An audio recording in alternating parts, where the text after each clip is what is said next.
Gentlemen, what classic universal monster do you relate with the most? For me, the one I relate to the most is the Wolfman. There's the easy, simple things that I connect to, being a big, hairy galoot that kind of can't control his emotions, and simply, I do think there is the element of the monster within, and that there is this uncontrollable animal urge in all of us. I know it's in the movie; it's specific to him, but it's really dealing with that this animal darkness that's within all of us, and how it can consume and destroy some of us. Whether it's a self-fulfilling prophecy or not, it almost feels like it's self-fulfilling with Larry Talbot. And I think, the Wolfman is sad because I think of all of them, Wolfman doesn't want to be the Wolfman. Larry Talbot doesn't want this. He does not really, like, he's just so miserable about the whole experience. And I think we can all relate to, like, whatever misery, bad things that happen in our life. It just feels like we're cursed and we can't get away from it. Dracula is like, he's stoked to be Dracula.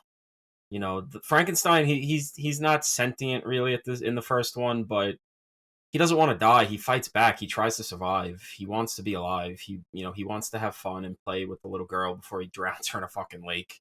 As the series goes on, he wants a wife. He wants to live. But the Wolfman series, I mean, especially as the sequels go on, he like that. There are most of the movies are about him just trying to kill himself, and I think that makes him the most human, and to me the most relatable. Not in the suicidal thing. I don't really have that issue in my life, but I just that feeling of despair and kind of just feeling like you're cursed and you can't get away from it. Yeah, I think the Wolfman is my go-to guy. I've always been partial ever since I was a kid. I was always partial to the Phantom of the Opera. And not just the stage musical, obviously like the first time the Lon Chaney Phantom of the Opera, though Chaplin and Keaton were like the first silent films I ever saw in full, like obviously you see that famous reveal of the Lon Chaney Phantom. And I was always intrigued by that and the story. I read the Gaston Leroux book when I was a kid. I think what I have always found appealing about that character, and we're talking about what we relate to, it's not as though I necessarily sit down and go like, "That's my guy, man!" Like we're on the same page. But there is an element with that character, and what we now would kind of see is almost that like pompous, kind of semi incel energy of that Phantom character. There's that feeling of like, there but for the grace of God go I.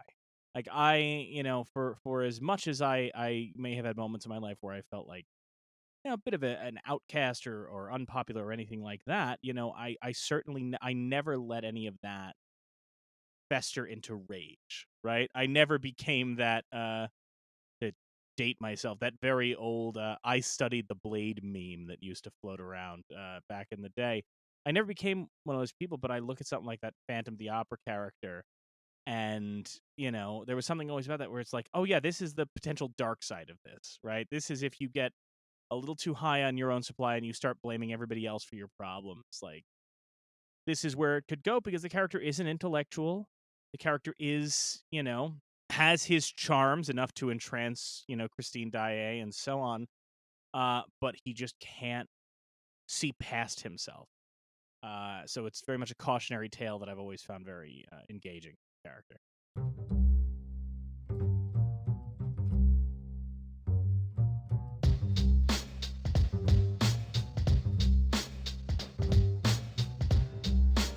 Every year since 1989, the Library of Congress has selected 25 films to add to the National Film Registry. The criteria? The films must be culturally, historically, or aesthetically significant. Each week on You're Missing Out, we take a look at one of these films to try and get to the heart of why they were selected and why they still matter. This week, we're returned by fan favorite Patrick Cotnoir as he stitches together his thoughts for 1931's Frankenstein. Our guest today is a guy with, and I really mean this, a great ass, Patrick Cotnoir. Hi, everyone. Welcome to the show, and we only speak the truth here on this show, and it's a magnificent ass, and I'm Thank you glad so Mike much. broke that. He broke the seal for us to just get that off our chest. Yeah, let's all talk about it. That's what I was really trying Yeah. for.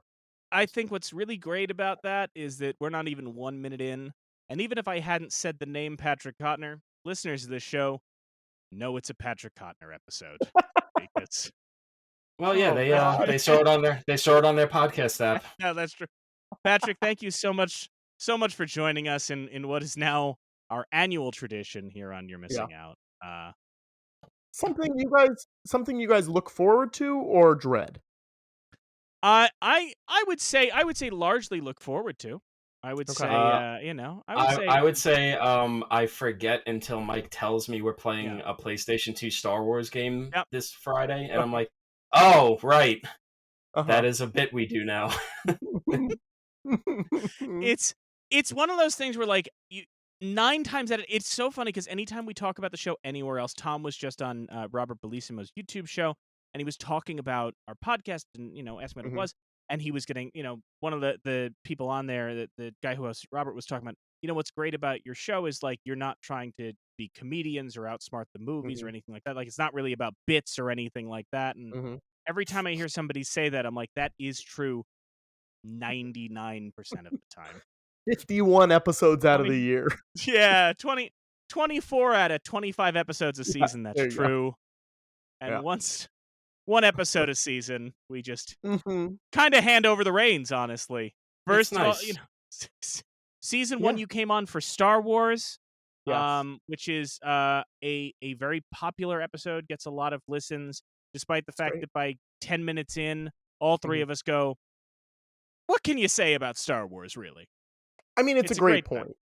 It's a great point. It's one of those things.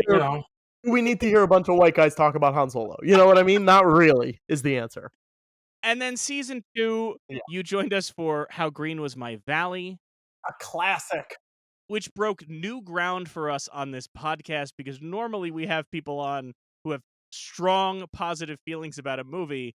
And for How Green Was My Valley, it was a film you had not seen and then came on and before we started recording go, I don't really know what we're going to say about this one.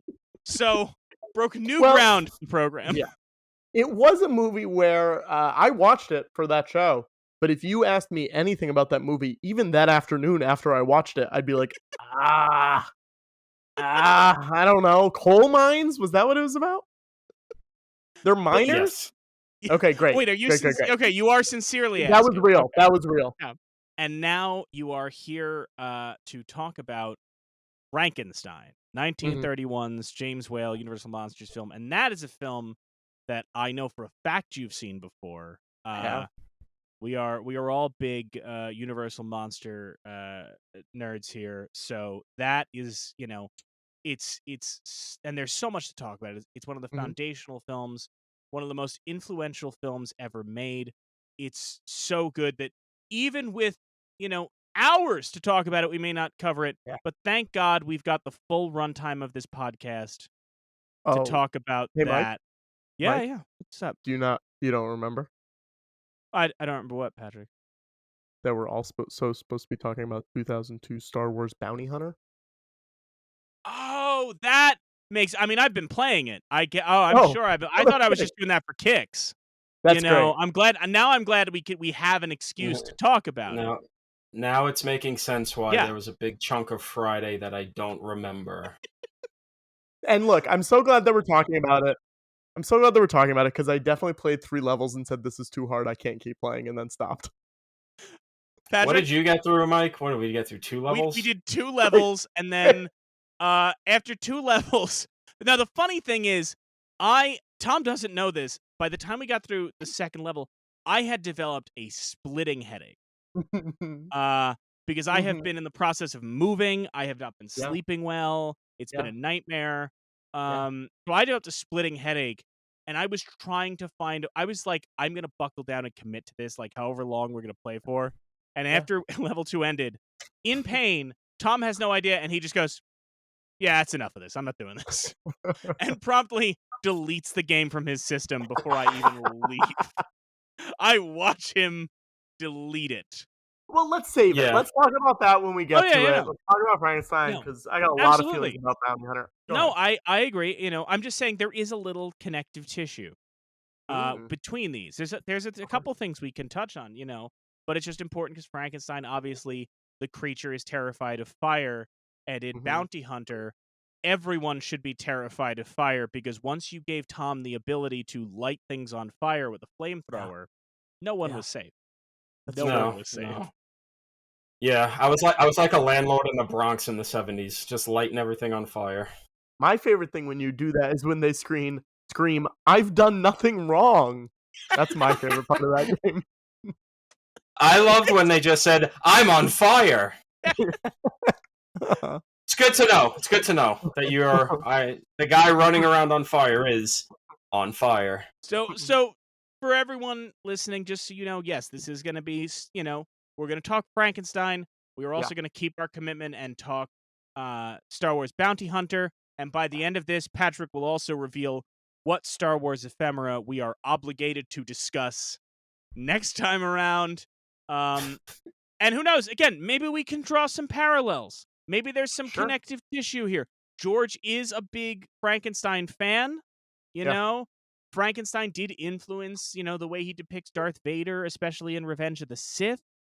And if you want to draw some parallels between Frankenstein throwing the girl in the lake and us kicking little CGI Ugnaughts into a ravine in level 2 of Bounty Hunter, if you want to draw those parallels, folks, you can. But Frankenstein, I guess part of the reason I'm having trouble with this too, Patrick, I don't know if this is gonna be true for you, but normally I start these episodes saying, "When was the first time you saw blank?" And it sounds like, and I don't know if you have a similar experience to me with Frankenstein, like, at least for me, like I could not pinpoint that. Like that has just always been a presence in my viewing life. Is that true for you as well? Yeah, I'm currently Googling because I remember we got Universal re-released all of these classic horror monster movies on VHS.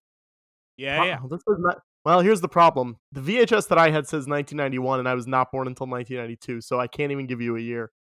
It was pretty early, though. I think I got introduced because I love Abbott and Costello, or I loved Abbott and Costello when I was a kid. And Abbott and Costello meets Frankenstein. I have a poster legitimately right next to my computer, a full poster of Abbott and Costello meets Frankenstein. So I think that was my way in, was watching the funny ones first and then seeing, the original movies. But I really only saw Frankenstein, Dracula, Wolfman for a while because those were the only VHSs we had. And then I realized, you can request stuff from the library.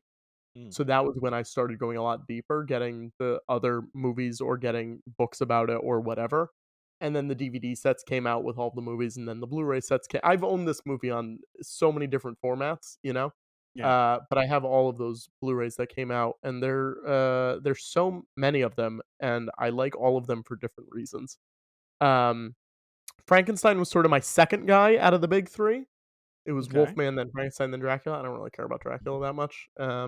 I think that it's just not my guy, Wolfman was my guy, but I do like the Frankenstein movies a bunch. So it was pretty early. I was probably 4, maybe 4 or 5, like pretty young.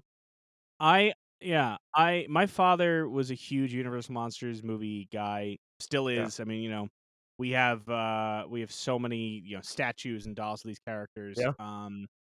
Big fan. So he made sure I saw them early.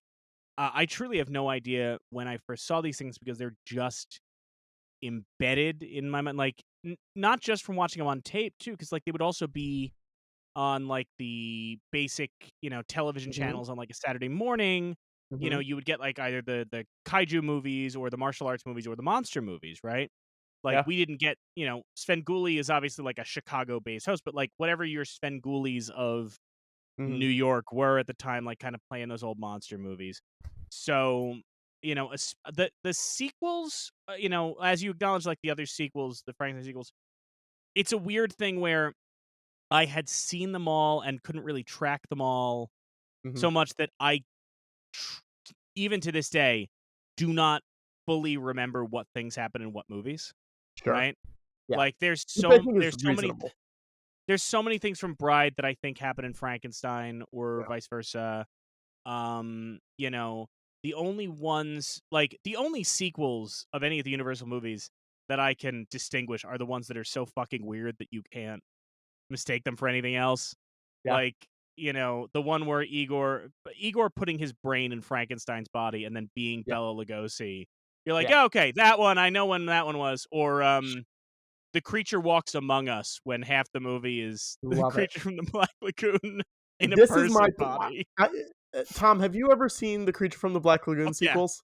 Yes. Oh, I've seen every Universal horror movie. Great. The Creature from the Black Lagoon sequels, I want to go on the record right now and say anyone listening to this should watch. I think there's only 3, right? I think there's 3 Creature movies. Yeah, it's what is it? Creature, Among Revenge Us? of the Creature, and then Creature Walks Among Us, right? Yeah.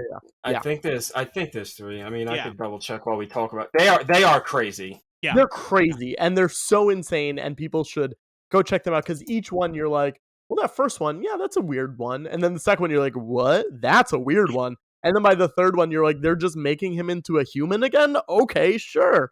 But highly recommended. Anyone should go find them. Don't watch the Mummy sequels. The Mummy sequels stink. The Mummy sequels are so boring. There is one good Mummy sequel. I can't remember the name off the top of my head because the name's old. But there's one where he's comes back to life and tries to get the girl or whatever. Yeah. And he does, and he just walks into the lake with her and drowns her, and the townspeople are just like, well, fuck. He got her. And then the movie just ends, and you're like, what? So here's... Yes. Go ahead. That I think is like the second to last one, because I seem to remember I watched all the Mummy sequels back to back, and you get to the second to last one, and you're like, this is kind of interesting. Maybe this last one will be interesting too. And it turns out the element they add to the last one is racism. Oh yeah. Well, I mean, the last mummy one. I think it's the Mummy's Hand or the Mummy's Ghost, whichever one it is. Yeah. Just insanely just has like a Step and Fetch It character running throughout it. Yes. And you're just like, how was this the my God. The good thing about these Universal movies are they're all like 62 minutes long. Yeah. So when you're like, I watched all of them back to back, it's like, oh, you just watched like a movie and a half. Yeah. It's not that crazy. It takes more time to watch The Bear Season 2 than to run through any Universal franchise. Yes. Almost as much time to watch like a season of I Think You Should Leave, which is famously like 2 hours long. Like that's basically like, a whole Patrick, you have done George Lucas talk show live streams that have begun and ended in more time than it takes to watch most of the Universal Monster franchises. 100%. We've done live streams. The Mummy's Ghost. You could watch the Mummy franchise like 9 times while we're doing it. Yeah, go ahead. The Mummy's Ghost. In fact, I think you should. I think that should be a live stream. Oh boy. And just don't warn the other guys about that last one.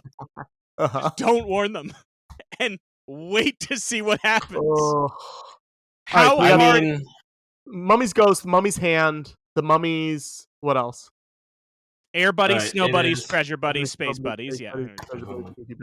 It's the Mummy, the Mummy's Hand, the Mummy's Tomb, the Mummy's Ghost, and then the Mummy's Curse, which I guess is just a curse of racism. Yeah, the Mummy's. Okay, so the Mummy's Curse is that. Yeah. Okay. And then Abbott and Costello Meet the Mummy.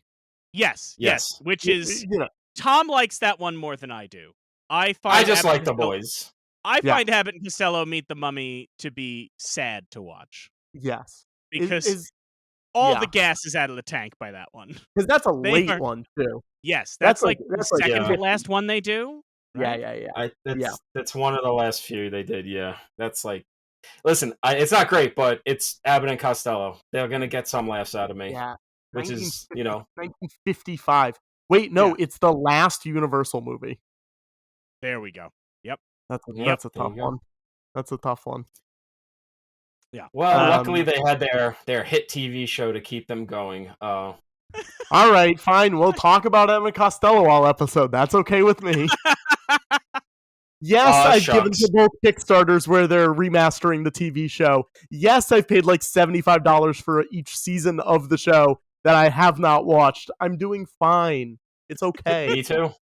Great. It's fine. They look great. They do look great for 1950s TV shows.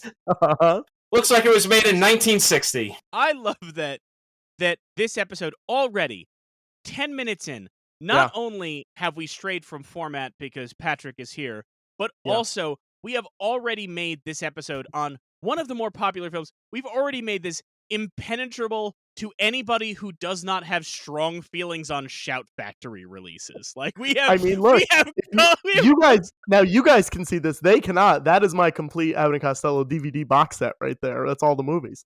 So I'm a real fan. Is what I'm trying to say. I'm not a poser. Yeah, no, we're not suggesting it.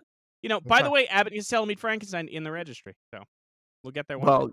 If you don't fucking bring me back for that one, oh boy. And if we don't talk, and if we're not talking about, let's see, hang on, I'm gonna pre-call this one right now. Galactic Battlegrounds, which was a computer game that I used to play in the early 2000s. Yeah, dog. That one, I could talk that all day. Have truly no idea if it's playable or if it exists anywhere. I don't think it is, but if it exists anywhere, it exists on a disc that is sitting behind me somewhere. 100%, yeah. Type in cheat code. That's no moon, and get that Death Star, baby. What was the one for the jet ski or like the motorboat? You get that one too. There was that one, and then there was the one that gave you the angry Ewok. Mm-hmm. Remember that? You could get the Ewok that would just run out and fuck people up. Wow. Anyways, this is great. Frankenstein. Motion picture.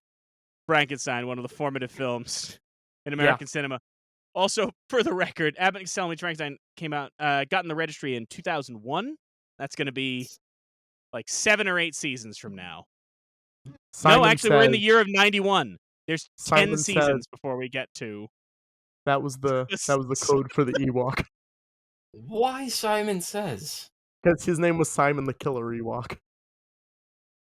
Also, if you want to, his name was Simon. Yeah. Also, if you want to, like Duncan, Idaho. Speedboat with a lot of firepower. It's Scary Neighbor. So 1931, Dracula comes out. There we go. The first movie in the Universal Monster franchise. Let's talk about it. But it's not, is it? How this is a contentious issue. How far back do you go to consider the Universal Monsters? Yeah. You talk to some people and they start with 1931's Dracula. But in other cases, like I would argue it starts with the silent Hunchback of Notre Dame and then the Lon Chaney Phantom of the Opera. Neither of which I've seen. Really? Well, we might have to have you back for the silent Phantom of the Opera, Patrick. Well, I think that's in the registry. I think it's kind of a little bit of like a Psycho, Peeping Tom sort of scenario where it's like, yeah, they influenced slasher movies, but really it was Halloween. Like, no slasher is really doing Psycho. It's kind of, I get what you mean, but it really does feel like, all right, Dracula's the first one. There was stuff before it. I think Phantom is, especially for the makeup work and that famous reaction shot of the Phantom, I would say Phantom is, if I had to pick a starting point of like influential, like I go Phantom, not Hunchback, because Hunchback, when you watch that original Lon Chaney Hunchback, like that's just a straight up literary adaptation, right? There's nothing that, it's not trying to be scary. And also, the character is entirely sympathetic, so, us being repulsed by him is maybe not it's not meant to scare us. But when you watch Phantom of the Opera, the 25 silent film, compared to the novel, it does seem like it's a little less interested. It's the first one of these kind of Gothic novel adaptations that is less interested in literally translating it and more interested in, like, let's fuck people up a little bit. Mm-hmm. Let's frighten people, because it would have been very easy in that Phantom film to do what a silent film would have done before that, which is wide shot of Christine turns him around or pulls off the mask, and then close up shot of her horrified face. But they show you that face, and I think that when you consider what they end up doing with Frankenstein, where they depart radically from the book, because it's kind of just and the play adaptations of Frankenstein going back to the 1880s had done that too. So it's not just this, but and you know what? I want to get in there. I want to get in there and say this early. That's a good thing because I read that book during lockdown and I did not like it. I was bored. I was bored. Sorry, Mary Shelley. Maybe get a little older and then you write a book, okay? I was bored. Listen, honestly, I am so excited for you to email us tomorrow and asking Kyle, is that going to sound bad on playback? But here's what I'll say. You know what? I'll re-record it in case we have to delete it. You ready? Give me a count in. 3, Count me in. 2, 1. And here's what I'll say. I'll get it in early. I'm really glad they departed because I didn't like that book. It was boring. I read it during COVID and I was bored. How was that? Listen, the man's right. Thank you. It's no notes. Thank you. Listen, Patrick, Kyle's just going to put that original take in a file along with Tom's censored comments on Pauline Kael from our 2001 episode. He's just going to hold on to him. But you know what? I will stand up for that. And I thought the book was very boring. And then I watched the Kenneth Branagh movie, and I thought that was like interesting. I thought there were interesting things in it, but it's not good. And I didn't like it for the same reasons I didn't like the book, because I think I'm so used to this movie. Yeah. That I'm like, oh, well, this is Frankenstein. That's not Frankenstein. That's something else. Well, you know? Well, obviously, the one thing this movie was missing was Kenneth Branagh's shirtless form, just running around the entire time. And Bobby D's little butt. We do get Bobby D's little butt, yeah. Just hanging out on the gurney there. Yeah. Yeah. He does not have a tush. It's just like, it's just 2x4s just on his, just connected to his legs. As opposed to our guest today, who, as we set up at the top, and we really mean this, a great ass. Great ass. Are you tushing to me? I gotta tush Greg. Can you milk me? Hey, listen, man. If you slap a McDonald's logo on it, he will. All right. You know what? I hear you paint. I hear you paint tushes. You know what? Brazzers.com. I'm not stopping this, Tom. Let's just let him go until he's got to start digging into like Jackknife, until it starts getting deep in the De Niro filmography. We got the tush. 15 minutes. I got the tush. That's him saying I got the Duke from Midnight Run. Okay, we can move on. I'm out of De Niro movies. Nothing from Hide and Seek. I was trying to think of a Shark Tale quote, but I couldn't. Not pulling any Adventures of Rocky and Bullwinkle out? Oh man. No. The Mission. Boris Batatush. Natusha Badanoff. There you go. There we go. Set him up. He knocks him down. I have to read the registry statement. I have to. We forgot. Mike is already defeated. And now here's something you'll really like. We're pulling back the curtain a little bit too, guys. Since the last time Patrick was on, he moved across the country. Mm-hmm. So due to time zones, that means that we are recording this later than we normally do. And on top of that, I've been moving. So I have had very little sleep for a while. And I was up late because of a wrestling pay-per-view last night. So I am loopy as hell. So but here's what I'll say. Straight on the tracks. I'm sick, so really, we've got no excuses anywhere. You know. Are you okay? Should we be? I'm fine. I'm doing fine. Right. No, I'm fine. All right. Fantastic. What if this is how I broke the news, though, that I was not okay? Well, listen, we did a commentary track for Greed. Our listeners can check that out on our YouTube channel. We thought that would be cool to do. But when you do a commentary track, it's much like when you do George Lucas Talk Show, where you're like, oh, I can't really take stuff out afterward. Like, this has to sync up. Mm-hmm. So I forgot that I cracked a joke on Mike that Kyle did not like about how I was going for surgery the next week and I might die under the knife. He didn't care for that, and I listened back to it later and went, yeah, I don't know if I should have said that. Things are fine. I'm good, but if I hadn't, he was stuck with that. There was no cutting that out. You know. Yeah. It's a rough one. Tell you. Well, I'm glad you got through it. So before we say any more about Frankenstein, or really before we say anything about Frankenstein, thus far, let's hear what the National Film Registry had to say about Frankenstein. Here's what the Library of Congress said. This early sound chiller may be the definitive film of its genre from a studio that became known for the genre, Universal. Superior to Dracula, made less than a year previously, it illustrates how quickly Hollywood mastered the art of sound. Influenced by German Expressionism, director James Whale applies a unique twist to Mary Shelley's original tragedy of a doctor, Colin Clive, obsessed with restoring life, and the creature, Boris Karloff, he unleashes. Makeup designed by Jack Pierce was revolutionary. So that's what the Library of Congress had to say. Now, I do realize one thing we got off track, didn't address. Tom, Patrick and I both said when we first saw this film. When did you first see 1931's Frankenstein? I mean, it's probably similar to you guys of just not really being able to track exactly. It was just always one of those things that was always in your life. I remember, being a kid and having like those little like not even picture books, but like those little like, oh, this little like thing about ghost movies, this thing about monsters, and just like always seeing the pictures of Dracula and Frankenstein, and just having it in your head. Universal, like Warner Brothers, Looney Tunes, whatever, like cartoons would reference it, Animaniacs, whatever.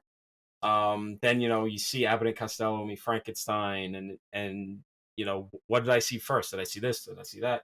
So I mean, if I'll just kind of like cut it and say like when they released the Blu-ray box set like 10 years ago, I'll say that was like the first time as like a grown-up where I could remember like watching it from beginning to end, of watching all of the like canonical Universal horror movies and being like, yeah, this this shit holds up. It's very good. And the Frankenstein movies have the best sequels, just putting that out there, like kind of by far. And not just Bride. Son of Frankenstein also rules. Might be the best looking Universal horror movie, Son of Frankenstein. It's gorgeous. But it also has the weirdest ending. I mean, I don't know when the last have weird endings. No, I mean, because I always think about with Son of Frankenstein, so the movie ends, but the last scene is just, you've had this climactic thing, I think, he kicked somebody into the pit, whatever, and then it just cuts to Frankenstein's son and his wife at a train station going, so we gave you all the castle, all right, see you later, and everybody's just cheering and says goodbye. I mean, And it's such a weird joke, because it's like, right before that scene, everybody hates him, everything's gone to shit, and then it just cuts to, all right, so you have the house, goodbye. 1 minute long tops. It's almost like the ending of this film. I was gonna say, is it as weird as the ending of this one where he gets fucking yeeted off the top of a fucking windmill, gets just crushed by it, lands, and everyone's like, oh shit, I guess get him to the house and we'll take care of everything from there. And then yeah, so it's like, oh no, he's fine. Let's get drunk. Yeah. Now, when I watched this movie again for this, I watched it with the commentary on because I figured I was like, I've seen it enough that let's watch the commentary. And I learned in that scene, that last scene, it was a reshoot like right before the movie came out, and that's not Colin Clive in that scene because he was on Broadway, and it's just some other dude. That's it. It's just some other guy. Yeah. I had, what was it? I think it was the Ruby Lehman commentary. Maybe it's a different commentary you have. What I listened to. Yes, I had that on before we got on mic, and it was my father was here. We were sitting watching it, and when the guy in commentary goes, this scene was actually added later, both of us had the reaction of, oh, you don't say! You don't say that this scene that is tonally different from the rest of this movie and feels very forced, you don't say they added that later. Huh. You think. Almost like how after they had made the film, they were like, some people might get freaked out. What if we start the movie with one of the actors coming out from behind a curtain and Marge telling Simpson you, in Treehouse of Horror, yes, they do that. Yes, so yes, one of the actors, this movie starts with one of the actors coming out in front of a curtain and warning the audience that the film is going to be disturbing. Is that the only Universal movie where they do that for? I feel like it is, right? 'Cause it's not in Dracula. Yeah. No. Yeah, it's the only one. Bride has its own little prologue, but it's not like this. It's the Mary Shelley stuff. Yeah, which rules. Yeah. I love that in Bride. Yeah. Obviously, we'll do Bride in a future season, but I love that. But this is just a bizarre little thing where he comes out, introduces the film, and then we get a title sequence with a bunch of eyes spinning around and a weird, like, pointy-eared face. don't know what that has to do with. This is one of those things. I've grown up with this movie. I've watched this movie so many times. Moments like that, I still watch and go, I don't remember this. Yeah. This has disappeared from my Baron Frankenstein. Disappeared from my brain. Oh, I never forget Baron Frankenstein. Just an old doddering man just constantly complaining about things when actual like monsters are destroying the town. Oh, don't use the champagne for the poors. That's too good for them. I'm like, hell yeah, Baron. Let them know. Born in Let them put them in their place. 1858. That's what year that guy was born. That's crazy. 1858. And then he died Holy 2 shit. years later. Oh. Aw, rest in peace, King. And yeah, it starts off with Edward Van Sloan. I remember that guy's name off the top of my head because he's in a bunch of these Universal movies. He's Van Helsing in Dracula. Yeah. He is the original Hugh Jackman. What He's a tiny little. What year does Van Helsing get inducted into the film registry? Has not gotten in yet. We're making the push this year. Well, Patrick, because I think there's a lot of confusion, again, about figuring out what gets in. There's some controversy over things like, well, it aired on TV. Does it count as a movie? Things like that. I think the question is, with Van Helsing, can you induct the entire multimedia experience of the animated prequel film and the video game and the tie-in Dark Horse comic series? Because if you don't have all of it, and all of the falls Universal apart. Monster DVD sets where every bonus feature is Stephen Summers being like, I can't wait to show you my movie. You're going to love my movie so much. And then he would go straight to never making good movies again. I don't know. You like Bela Lugosi. Wait till you see the bad guy from Moulin Rouge. You're going to love Richard Roxburgh. Thank you for remembering his name. Yeah, of course. I'm truly, this is when I genuinely feel bad about getting us off track. I saw Young Frankenstein on Broadway, and the man who played the monster is Shuler Hensley, who played the monster in Van Helsing, and I was fucking psyched. I was psyched. Were you somebody that was excited for Van Helsing before we saw it? Okay, I talked about that movie with my grandmother when I was home 4 months ago. Like, that's how much my family talks about Van Helsing. I shot something with Hugh Jackman at Marvel a couple years ago, and I was his guy, like, bringing him around for the day. And at the end, we were going down the elevator, and it was just him and I went, damn it. And he goes, what? What's wrong? And I said, they didn't ask you any of the Van Helsing questions I asked them to. And he started laughing so hard. And I was like, could have gotten fired real quick, but he loved it. Oh, boy. Yeah, no, we were big on Van Helsing. Patrick, you've met my father, so you have to imagine that every piece of merchandise produced for that film we owned. Right. Everyone. They had the toy of his little blade gun. You bet we had that. Absolutely. I love it. I love it. But Edward Van Sloan, great in this movie, great in Dracula. Yes. Oh, and I wish he showed up in more of them.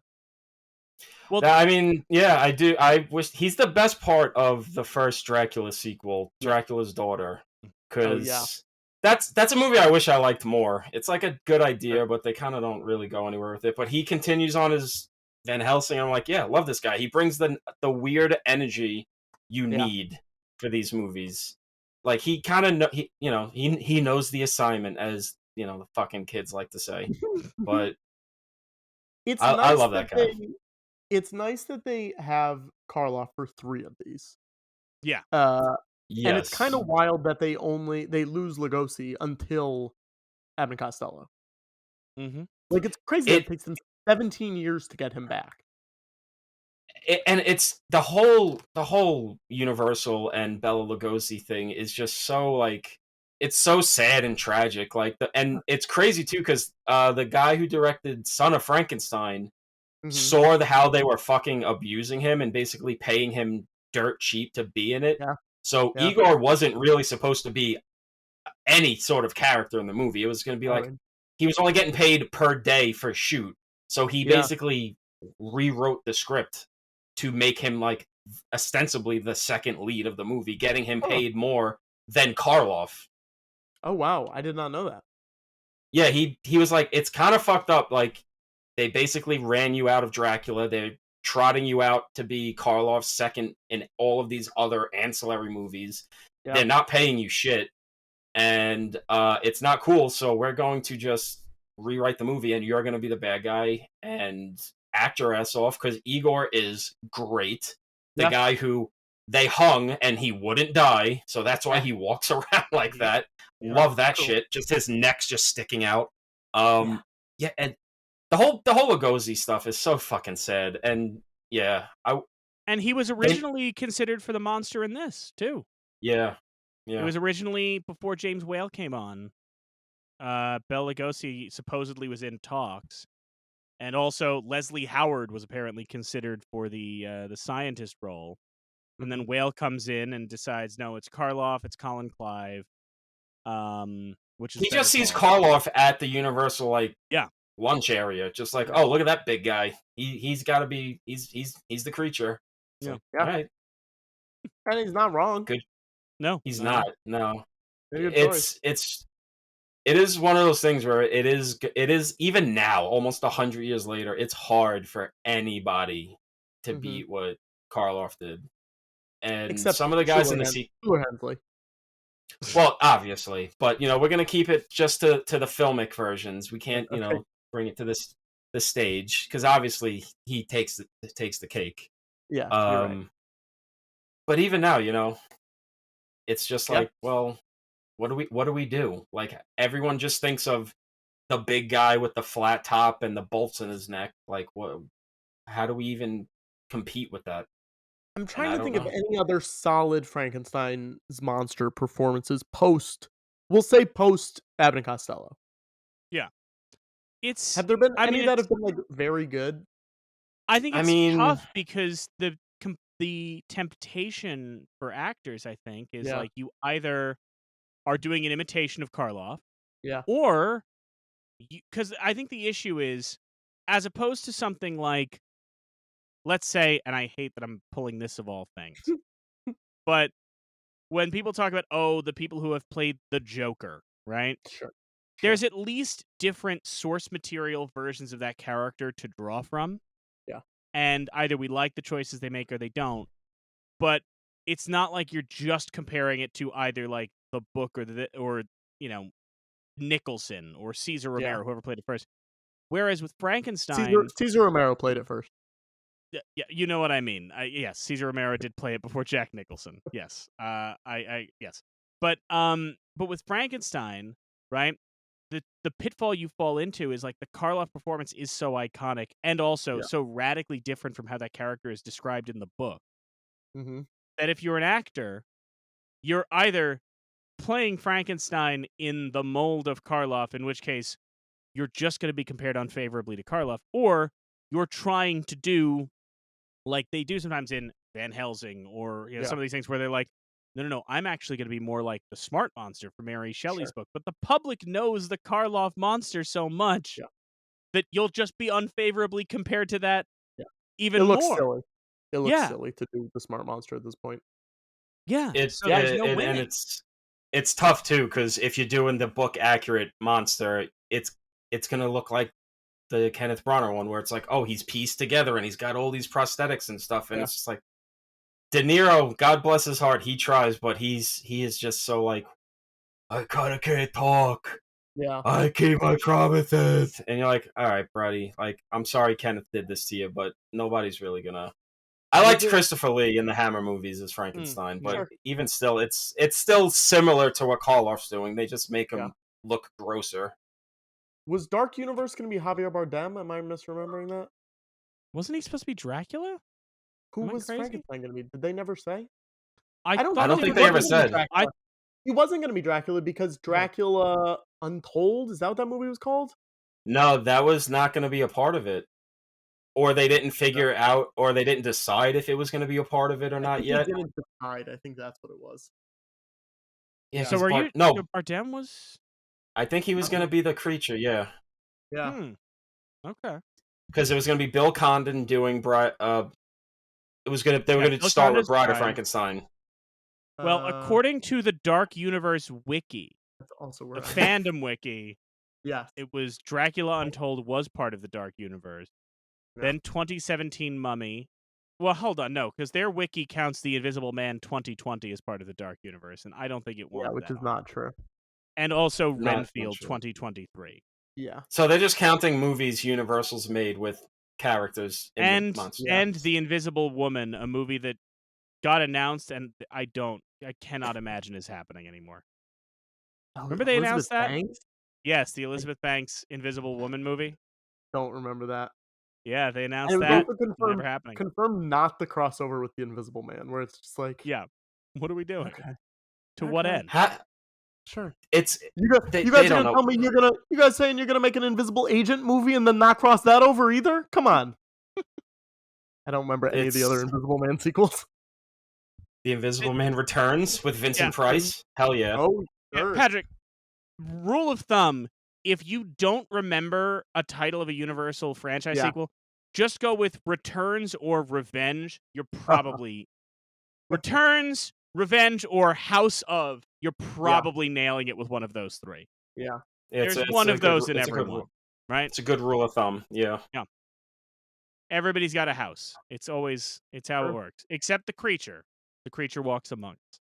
I really do wish they kept up. I really do wish they stuck with the Dark Universe, man. Because like the Mummy was bad, but it ends in such an insane way of like, oh yeah, Tom Cruise is God now.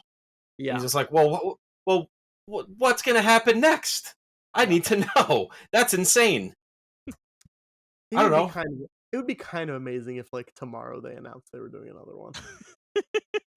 That's what Tom Cruise is using all his clout for? It'd be kind Yeah. of He just amazing. he just wants to bring it back. Yeah. Uh-huh. Hey guys, what insane stunt would he do for the Mummy 2? Ugh. He would actually die and then get resurrected. What if he's He- no? I was trying to think like his new thing is going to be whatever favor Warner Brothers owes him for making that tweet about how the Flash is changing cinema.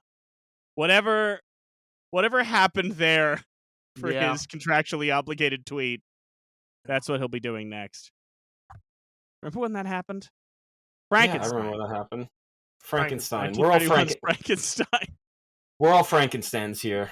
We are okay. indeed. But no, it's so funny because this is one of those cases, and it's kind of like when we did Star Wars, where I found myself on my first rewatch having almost no notes because I was just kind of like sitting there and letting it wash over me. Yeah. And I hit a certain point I looked and I was like, oh, I don't have a lot of notes. And I looked and I'm like, oh, I'm up to the point where the monster throws the girl into the lake. Mhm. And I had the thought of like, oh, well, I've got plenty of time left. No, this movie moves like a fucking rocket that is 50 minutes into a 70-minute movie. Yeah. It is kind of wild. I mean, I know it's a short film, but also kind of wild just how quick this movie moves. I mean, it's a tight 70, man. Yeah. It makes you just wish for more economical writing. They just immediately, you just know everything. You get everybody's relationship to each other. This guy's fucking crazy and he's got his little hunchback friend and they're stealing corpses and everything. It's like, all right, we get this. This is fine. And then the monster shows up and this guy's the Baron and he's cool. he is who I want to be when I grow up, just a doddering old man, just being a bitch to everybody. And just being like, God, I'm here to deal with my son. Oh, and I gotta climb these fucking stairs. Okay. Oh Yeah. God. Yeah. Love it. I mean, and when you say, by the way, his this guy's crazy and his little hunchback friend, we should also say, for anybody who is listening to this and either has never seen Frankenstein or hasn't seen it in a while, first off, if you've never seen Frankenstein, stop this, watch it now. It is 70 minutes. Yeah. You can fit it in fast. You all have Peacock accounts. We know you're Is all it streaming on Peacock? Oh, I think most of them are streaming on Peacock. You would think. But I don't know if it is. Last time I watched it, it was on Peacock. Because Peacock is one of those streaming services where they're like, we own this movie. Doesn't mean we'll have it. Doesn't mean we'll have it. I watched it in maybe October or November, and it was on Peacock. So, I think they probably put them up around Halloween, but I think it's kind of like, I wonder if it's kind of like, this is dumb, but I wonder if it's like Frankenberry, where they just bring it out for the the I mean, Halloween that's so season. silly because it's just like, who are you paying at this point? You know what I mean? Like, who is possibly getting I like have boatloads of money from this movie? Patrick. I have terrible Peacock news for you. It's not on Peacock, and Peacock closed down. If It's you gone. search Frankenstein on Peacock, not only does it not give you the 1931 Frankenstein, it only gives you a 2015 Frankenstein adaptation starring Carrie Ann Moss. Carrie Ann Moss. Carrie Ann Moss, Xavier Samuel, Danny Houston, Tony Todd, and Oh, I've seen McKenna this one. Grace. You And McKenna Grace, is that what you said? Yeah. Yes. Yeah. What is this Yep. movie? It's It from is- the guy who made Candyman. It's actually pretty good. Wait, the original Candyman? Yeah, Bernard Rose made it. It's actually pretty good. Wow. It's solid. It's not like you run out to Peacock right now and watch it, but it's like, all right, it's pretty good. Wow. So, but not their Frankenstein. Universal did not deem it worth putting their Frankenstein on Peacock.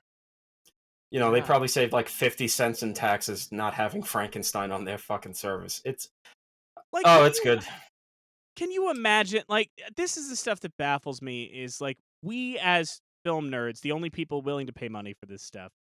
If studios were just like, here it is, pay us a monthly fee, and you have access to all the deep dive bullshit of our archives, we'd be all in on that, right? Well, that was the promise. We'd be paying. That's the promise of all these fucking things. And then it's like they got us, and then they're like, "Ha, surprise, idiots! We're not having you watch everything we've ever owned." And it's just like, well, then why am I here? Yeah.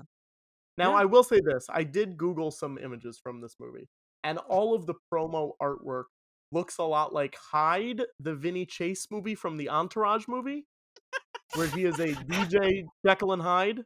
It looks very similar to that. It's got a lot of needles, and he's wearing a sweatshirt, and like, very, very similar. So, go out and check out this movie, guys.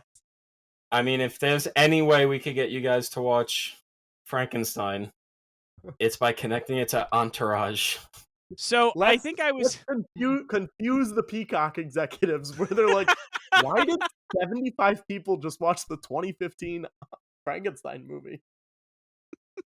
So I was starting to say, if to the listeners before we got off on Peacock, if you haven't seen Frankenstein or you haven't seen Frankenstein in a while, the thing that's going to throw you off the most is that some of the stuff that you would absolutely swear is in this movie is not, including, we were talking about Igor before. No Igor in this movie. There is a hunchback assistant. His name is Fritz. Yep. And he gets lynched. Yes. And if you were thinking about, well, the main character I know, Victor Frankenstein, in this one, his name is Henry. They call him Henry in this one for some reason. Not He's sure. Victor and Son of Frankenstein, right? Yes, he is. Yep. Yeah, Basil Rathbone plays So- Victor Frankenstein. The reason they changed it is there was a lot of concern about the setting, like the kind of the original script or one of the scripts had like they were going full German on this one with like yaws and all of that, and there was a lot of concern that the audience wasn't going to connect to that. The issue being like with Dracula, and obviously they come out the same year, but with Dracula, you've got the foreign, count, but then everybody else can kind of talk in a way that's accessible to the audience. And the concern was we don't have somebody to root the audience in, right? It's all too foreign. It's all too this. It's all too that. And, listen, the German finds its way in other ways in terms of James Whale basically wholesale lifting stuff from those German expressionist films. When the monster goes into the I'm forgetting the actual May Clark, when he goes into her room, that's just Cesar and Cabinet of Dr. Caligari. He's really drunk in that. But they do make some alterations to try and not necessarily Americanize it, but I guess, 1931 trying to make it more air quotes accessible to general audiences. Which they abandoned at a certain point because why? What are we really doing by changing his name to Henry? What do we actually achieve? But in this film, he's Henry, and in this film, the sidekick's name is Fritz. And look, if you like 2023's Renfield and you said, I want to learn more about this Renfield guy, and then you went back and watched 1931's Dracula, and you're like, I like that Renfield, then you should watch 1931's Frankenstein because it's the same actor. Yes, Dwight Fry is Fritz. This is like every one of the cast in this film has some kind of weird and interesting kind of backstory to them. Yeah. I mean, that's part of the mystique that this movie has, right? Dwight Fry is fascinating. Colin Clive, obviously, like, tortured life, very difficult. Sad deaths in this movie. Yes. Yeah. But then Yeah. Mae Clark has a miracle run. I would argue it's distinctly possible. I have to listen, but Mae Clark might be the most represented in the registry member of this cast because Mae Clark has 3 movies in the year 1931 that are all in the National Film Registry. Wow. She is in Frankenstein. She is in The Front Page, which is in the registry and is later remade as His Girl Friday, which is the more famous version. And then also, she is not just in Frankenstein, she is part of one of the most iconic movie scenes of the 1930s. Do either of you happen to know what it is? Oh, she's the mayor of Munchkin City? She gets she gets so Patrick, you know the monster movies, but you were talking about Warner Brothers and obviously the Warner Brothers gangster movies, right? Sure, yeah. The famous ones, right? She is the woman who gets the grapefruit smacked into her face by James Cagney in The Public Enemy. Oh, wow. Which is also 1931. Wild. So Good for 3 her. movies that Mae Clark makes in 31 are in the Library of Congress's National Film Registry. And she also does another film with James Whale in 31 called Waterloo Bridge. Like, she has quite the year in 31. It's kind of incredible to think about. She was also on General Hospital. Isn't that wild? Yeah. We talked about that with, who was it? Oh, it was Zazu Pitts. Yeah. Zazu Pitts is in Greed, and then I think she's in, like, what was it? Was it Matlock? It was some, like, recent show that she did. Yeah. But I was just like, how? Yeah. So wild. Those are the things that always kind of tickle me, is anybody that, like, made it decades later, I think there's somebody in this film who lived to, like, 75, and I just remember having the thought of, like, so they made Frankenstein and reached the point where they saw Jaws. Yeah. Like, that's a big leap to bear witness to, The little girl could have seen Phantom Menace. Yeah. Yeah. She died in 99. Yeah. Yeah. It's weird. Like to think that's how she went out. She saw a Duel of the Fates and she just said, well, I lived long enough. Hit the peak. Time to go. Wonder if she saw Cruising. I want someone's left. Mae Clark could have seen Beauty and the Beast. Yeah, that's true. That's crazy. That's crazy. That shit always that shit always bends my brain. Where you're just like, it wasn't that long ago when these people that we think are ancient could have seen like things I like saw in theaters or whatever. I'm like, ugh, I don't like it. Don't want to think about it. Colin Clive, on the other hand, didn't see World War II. So no, he died at 36. Yeah, which 37. Yeah, I remember when I first learned he died at 36. I was probably like 12 years old, and I was like, well, rich life he lived. And now I hear 36, and I go, oh no. Never knew this. Colin Clive and I, same birthday. Really? Or 92 years before me. Wow. Yeah. That's way cooler than. Do you know what I share a birthday with? No. The Jetsons movie. That's all I got. The Jetsons movie. The Jetsons movie came out on the exact same day that I was born. So, and I don't like celebrating my birthday. So every year on that day, we just celebrate the anniversary of the Jetsons movie. Wild.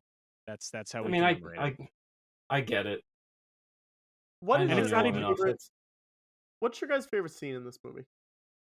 I thought you were about to ask me what's my favorite Jetsons movie, which I have an answer for, but that's not the point. Remember when there was like for 15 years the rumor that Robert Rodriguez was going to make a Jetsons movie? And truly, we're all still crossing our fingers. Our fingers, all our toes. Please shoot the Jetsons in your backyard in Austin and release it on Netflix. My favorite scene in this movie, I mean, it's tough because it's tough.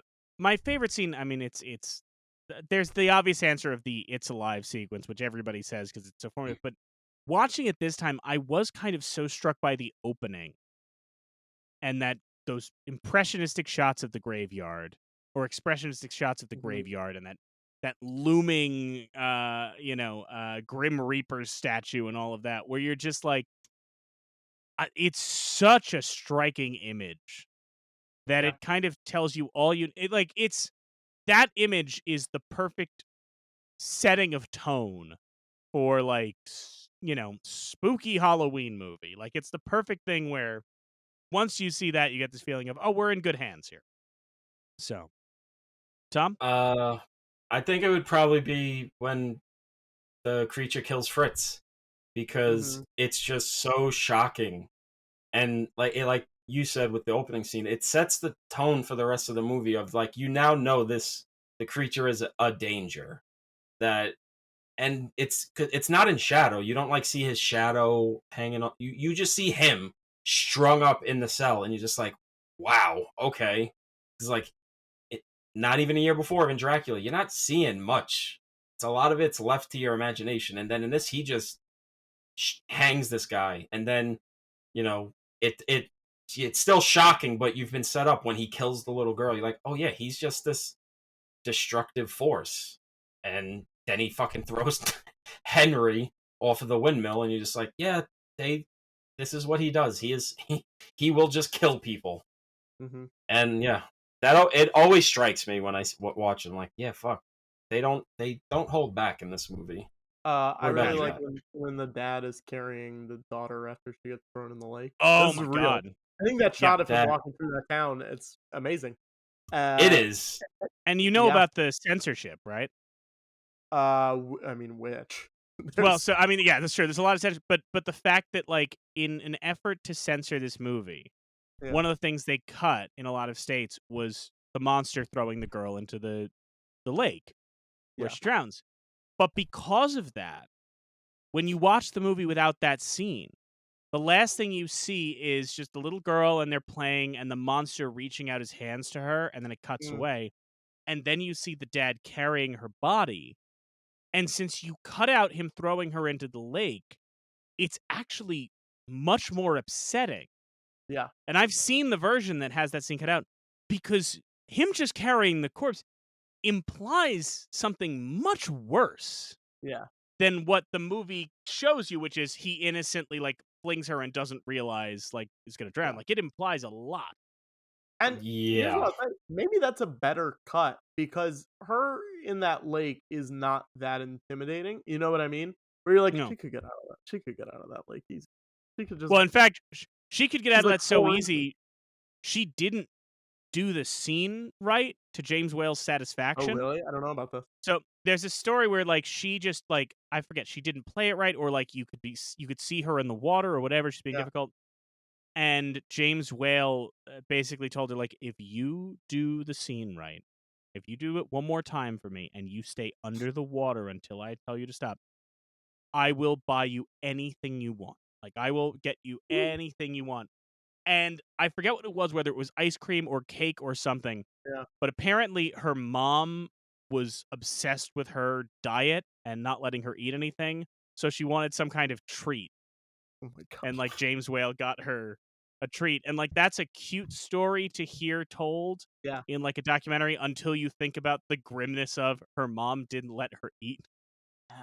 But yeah, apparently that was how that went down. But that sequence is upsetting. But you mentioned witch censorship. There's also a lot that gets cut out of this movie. The lines of dialogue about God, now I know what it feels like to be God, was censored out of this film. It's kind of, audiences today might find the movie tame compared to what we do in films today, but it was definitely a controversial film for its time, and I think had it not been as successful as it was, who knows how much of this movie survives to this day versus how much of it gets hacked to death.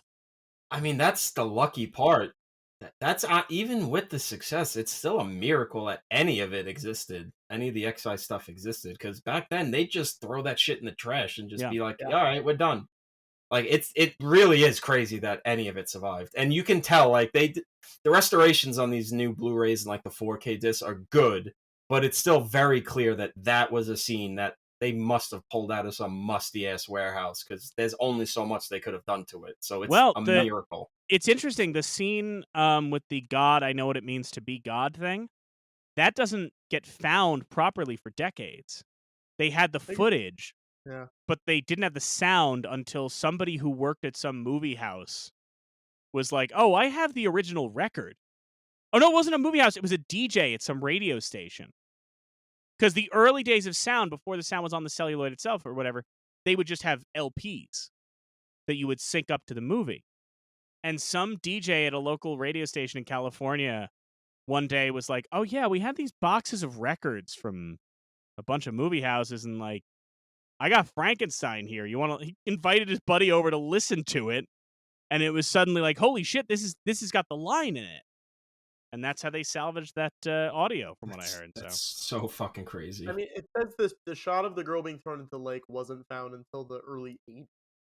Yeah, which is crazy. They said Kansas, the state of Kansas, wanted them to cut 32 scenes. It's like, that's the movie.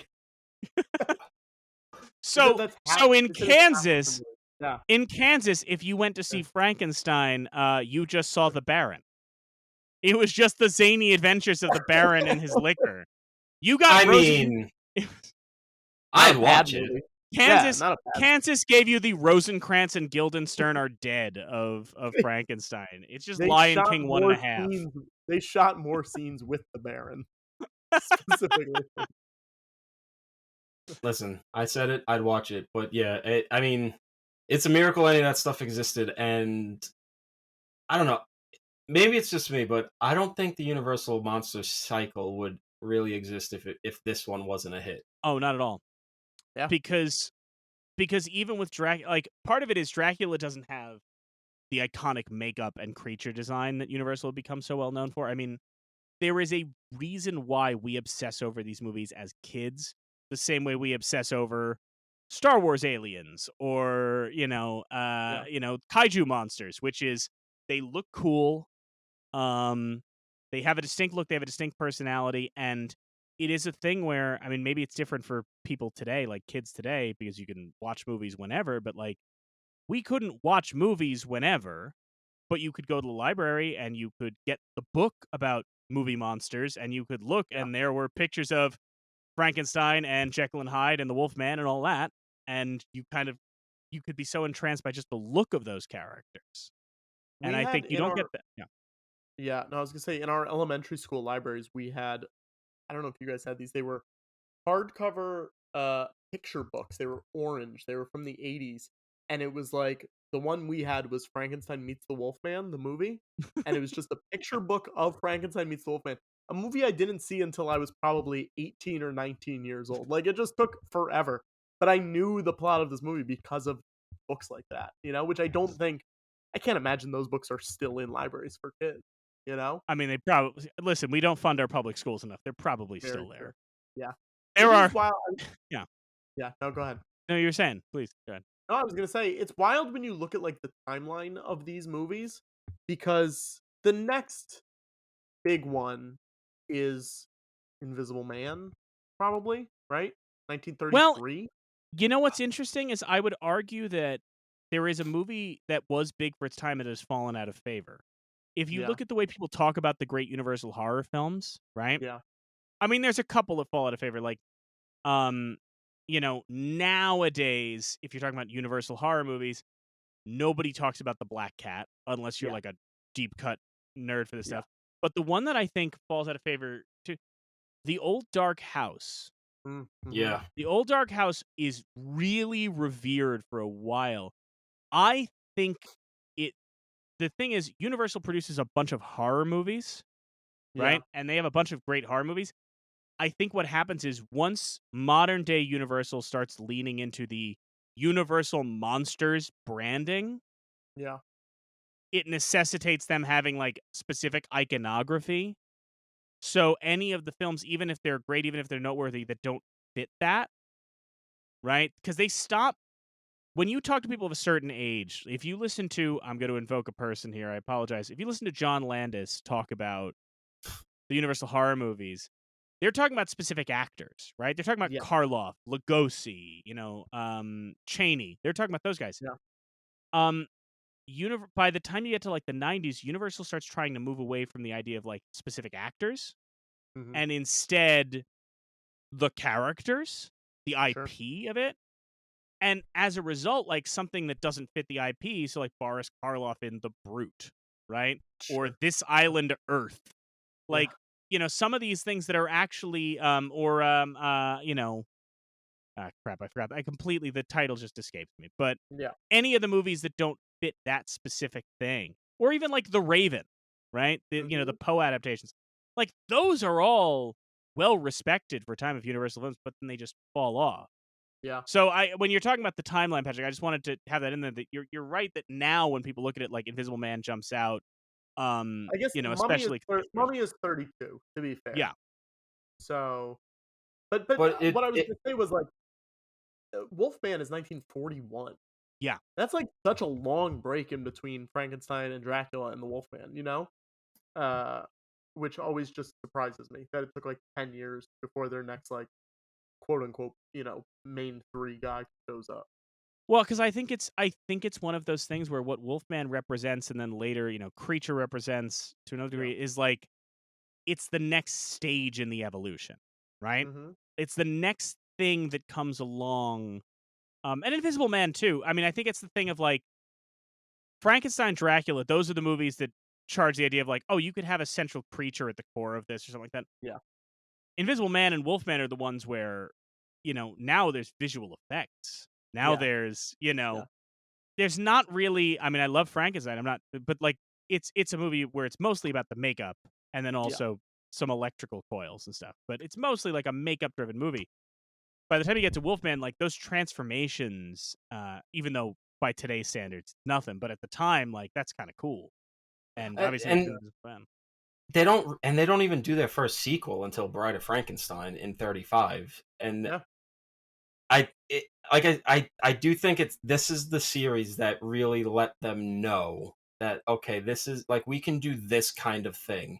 Which is why they do the Invisible Man in 33, and then they're like, hey, like, do you want to do Bride of Frankenstein? Like, you could do whatever you want, James. And he's like, all right, and that's why Bride of Frankenstein it's great, but it's so radically different, and it puts them in the mindset of we can franchise, we can do sequels to these, and the monsters themselves are going to sell the thing, which is why it's always so weird that the Dracula franchise never really took off.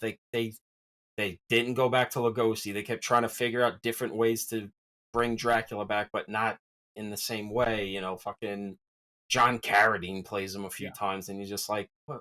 All right, what do you got? Why do you hate Lugosi that much? It's like, what?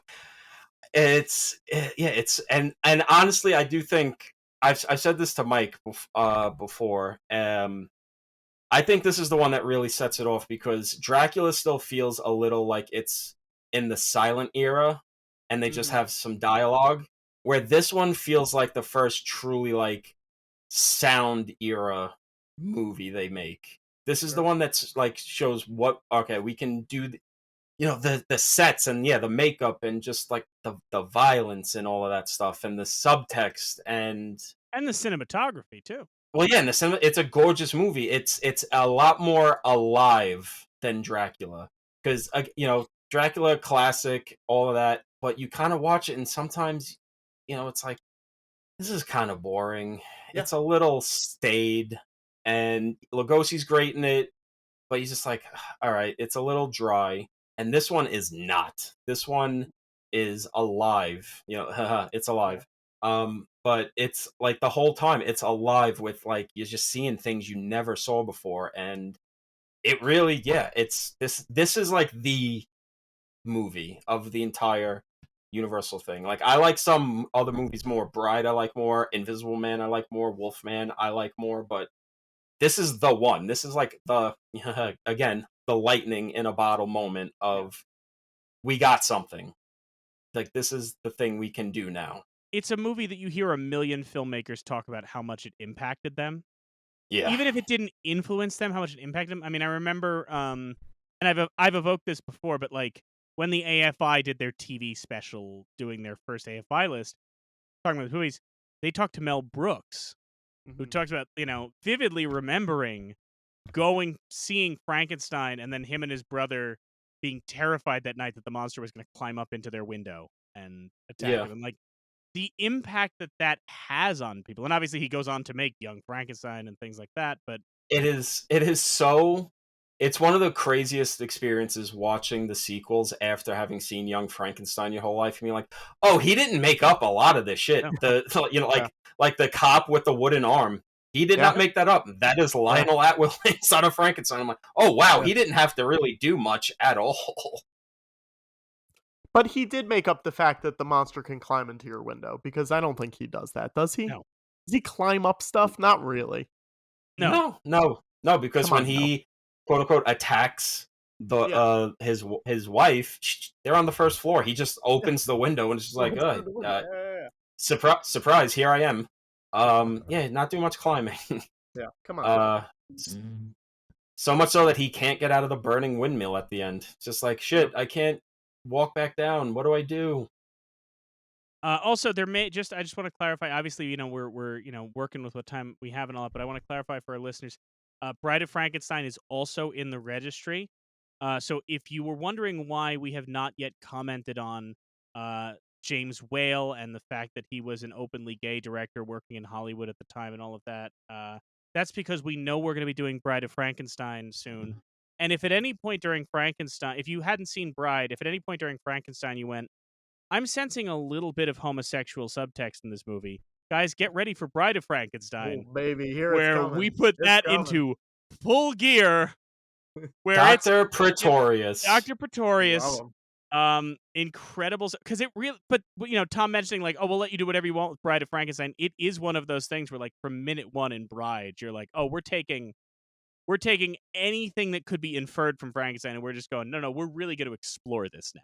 We're really gonna, which is such a. I mean, that's kind of part of the fun of it too. Is that we talked about these sequels, and a lot of them have good sequels, but Bride of Frankenstein is a strong enough sequel that it itself is in the registry, and they don't often do that with sequels. So that's a testament to not just that film, but also the foundation that this one builds. Because I don't think, because they make the monster such a sympathetic character in this film, without ever absolving him of his actions, but just making you feel for him, which is rooted, again, in, we didn't really touch on this as much, but like there's a rich tradition of theatrical productions of Frankenstein going back to the 1800s that, various versions change the monster in one way or another.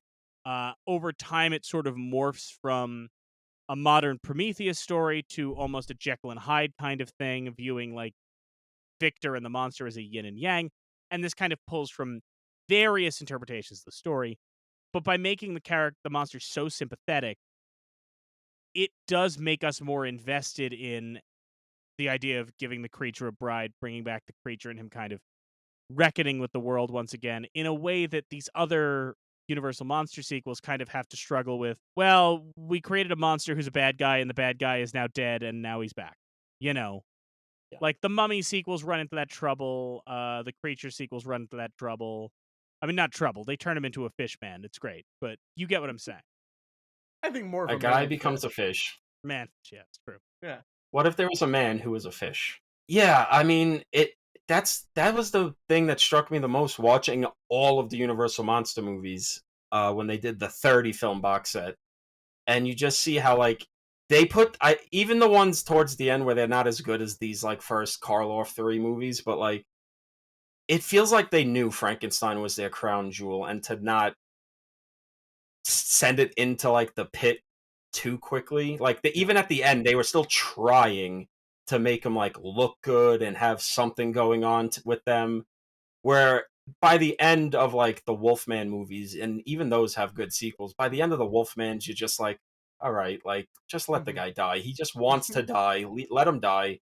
The Invisible Man ones, they're always just like, oh yeah, here's another like distant relative who somehow finds this potion. It's like, okay, like we get it. Are the She-Hulk of Universal Monster movies, Where you're like, yeah, his cousin's invisible too. You know? Yeah. Yeah, it's always just like, oh, this deep, dark secret in the family that we never told you about before. Oh, cool, I'm going to take the serum now? No, we said don't do it, but I'm going to take the serum. Okay. Yeah, the Frankenstein, they were, and that gets back to something we were saying before, like, that's why it's so hard for any Frankenstein thing after this to even get any traction, because it's just like, this changed the cinema. Like you can beat Lugosi because he's great, the movies aren't. Like you could beat the Wolfman because, all right, we can have, John Landis make a movie with the craziest practical of wolf effects ever. You could do the Invisible Man with this whole new subtext to it.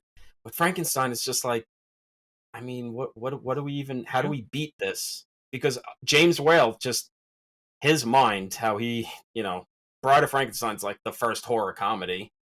Like just straight up, any little thing in this that's like, oh, that's kind of funny, but is it a joke? In Bride of Frankenstein, you're just like, oh no, this is a joke. They're having a goof.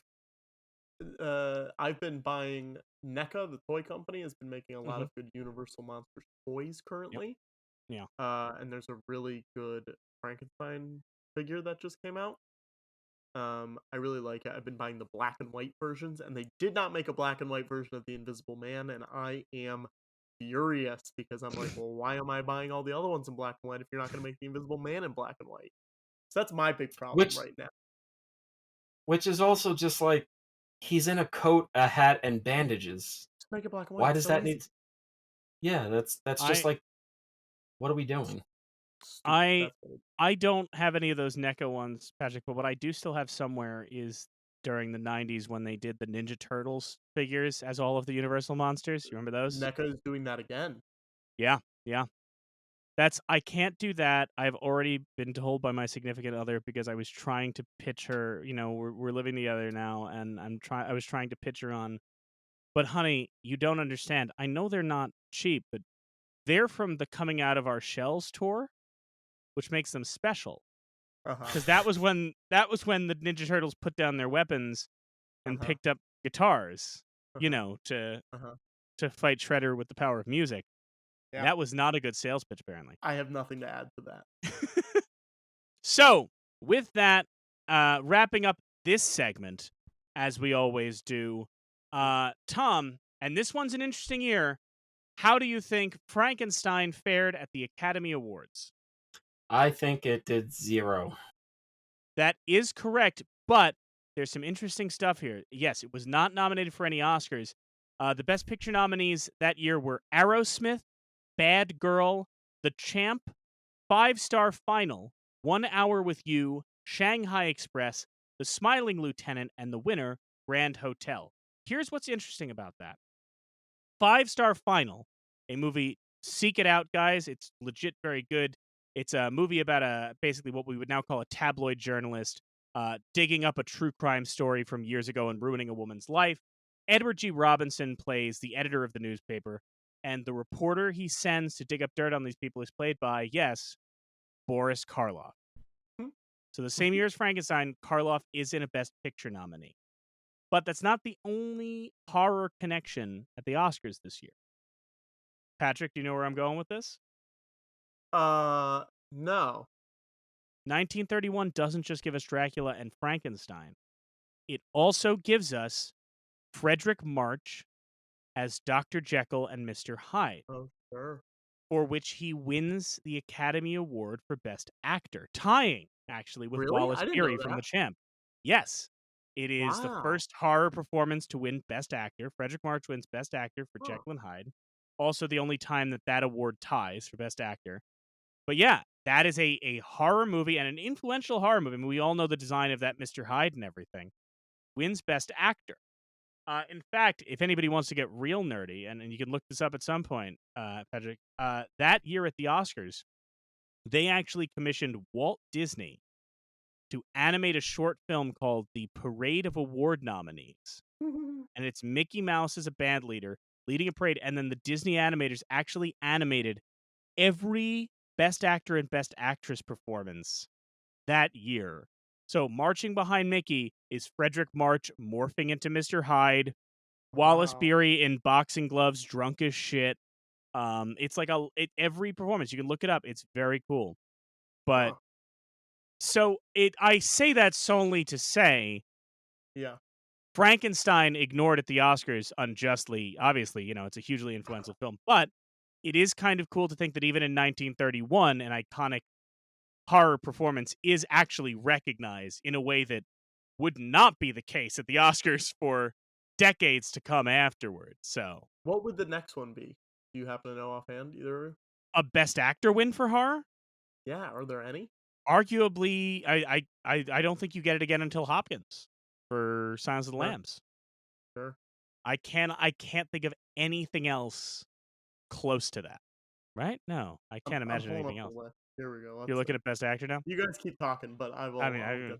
Well, because before Silence, the biggest horror thing Is at the Exorcist? Oscars, Exorcist, and that doesn't win anything. win Or if it does, anything. it's maybe Yeah. like technical shit. Yeah, it doesn't win any of the above the line stuff. So I mean, look, Marty was trapped in his own mind.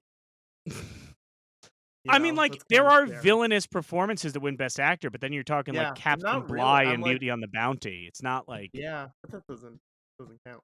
well, because horror doesn't even become acceptable again until the Yeah. 70s. You're not giving any love that way.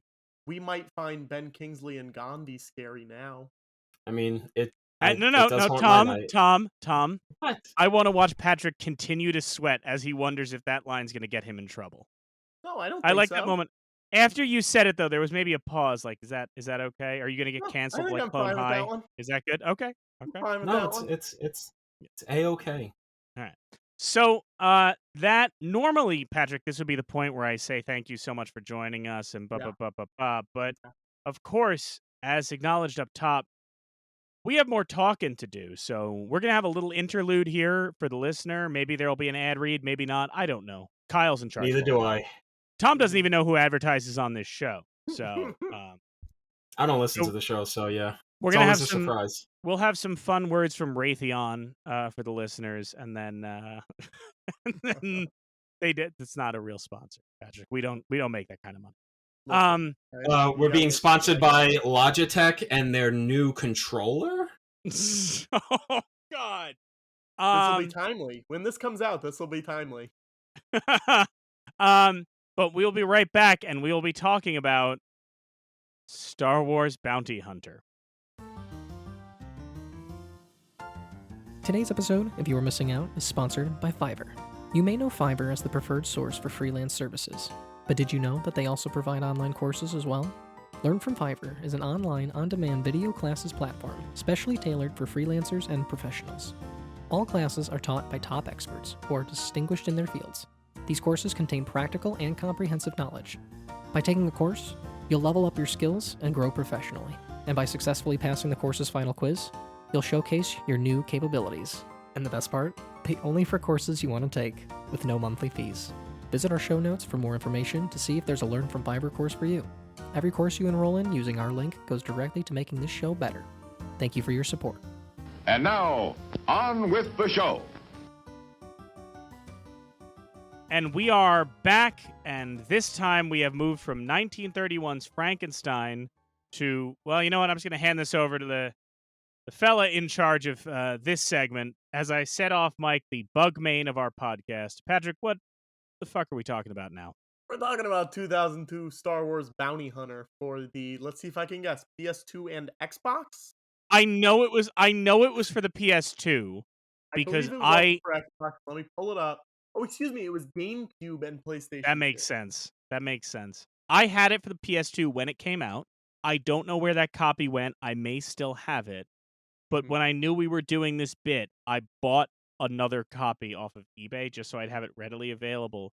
And I have news for you, Patrick. It didn't work. Oh no. We found this out when it was time to play it. I came to Tom. I brought a PlayStation 2. I brought Yeah. the disc. The disc Yeah. would not read.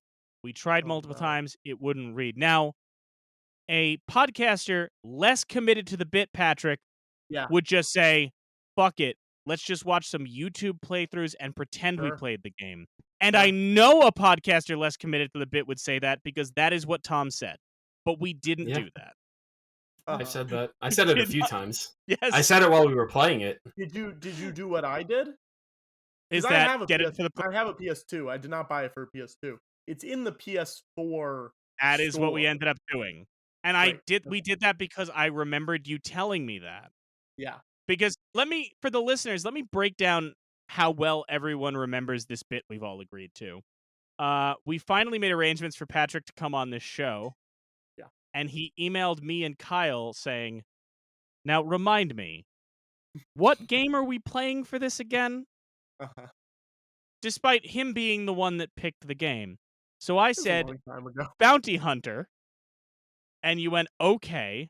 And then you DM'd me later on Twitter that night and just went, so I got it. It's on the PS4. Yeah. And I believe you said something afterward of, this is kind of hard. This kind of sucks. I screenshotted just that portion, sent it to Tom, Uh-huh. thinking he would laugh. Yeah. Like, haha. Yeah. He's hoisted by his own petard. Yeah. But instead, Tom said, what are you talking about? I said, oh, he's playing Star Wars Bounty Hunter. And Tom went, okay. And I said, the game we're supposed to play for this episode. And he said, oh, I had no memory of this. So, but we did get together. We also got it on the PS4. Yeah. We did play it.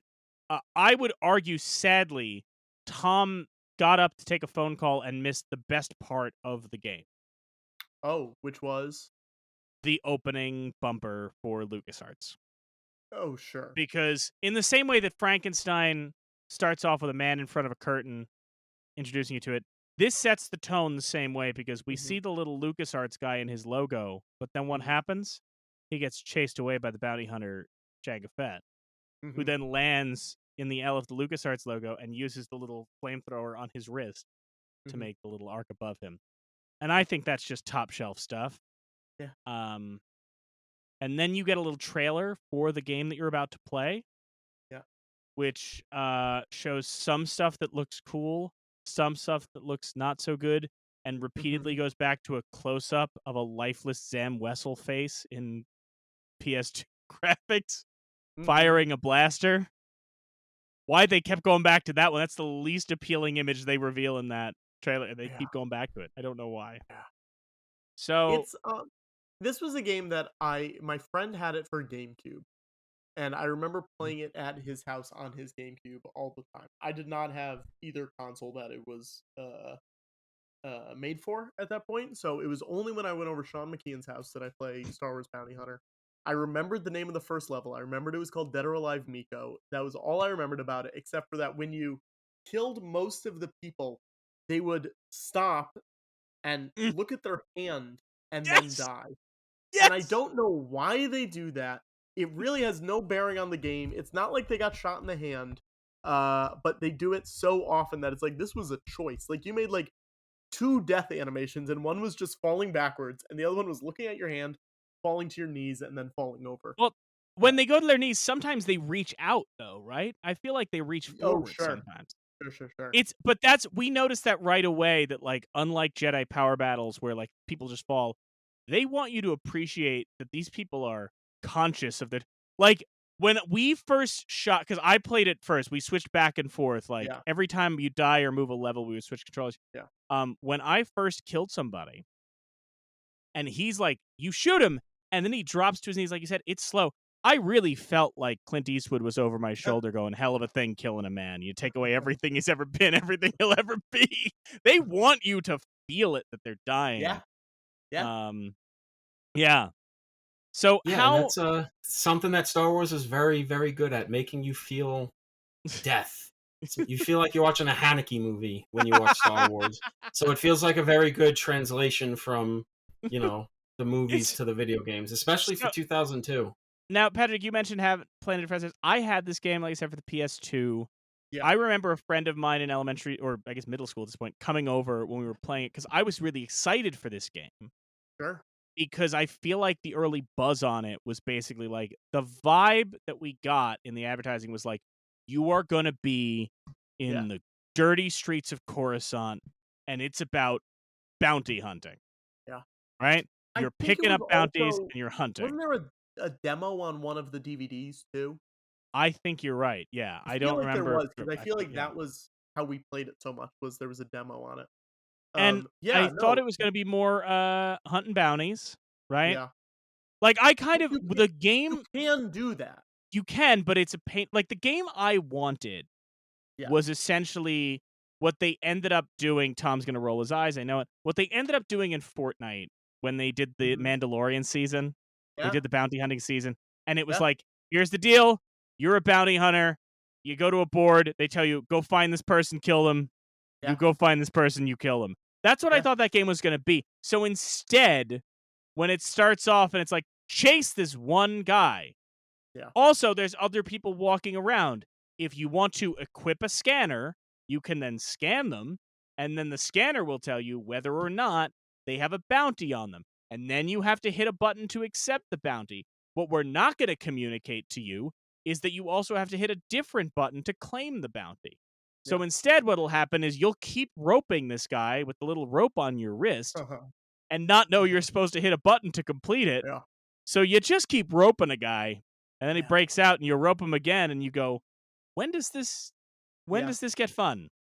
And then you get like 3,000 credits, but they don't really tell you what the credits are for. Like you can't really. No. I don't think there's anything to do with the credits. No, it's not like collecting the little hologram leaves, which you can use to unlock pages of a Dark Horse comic.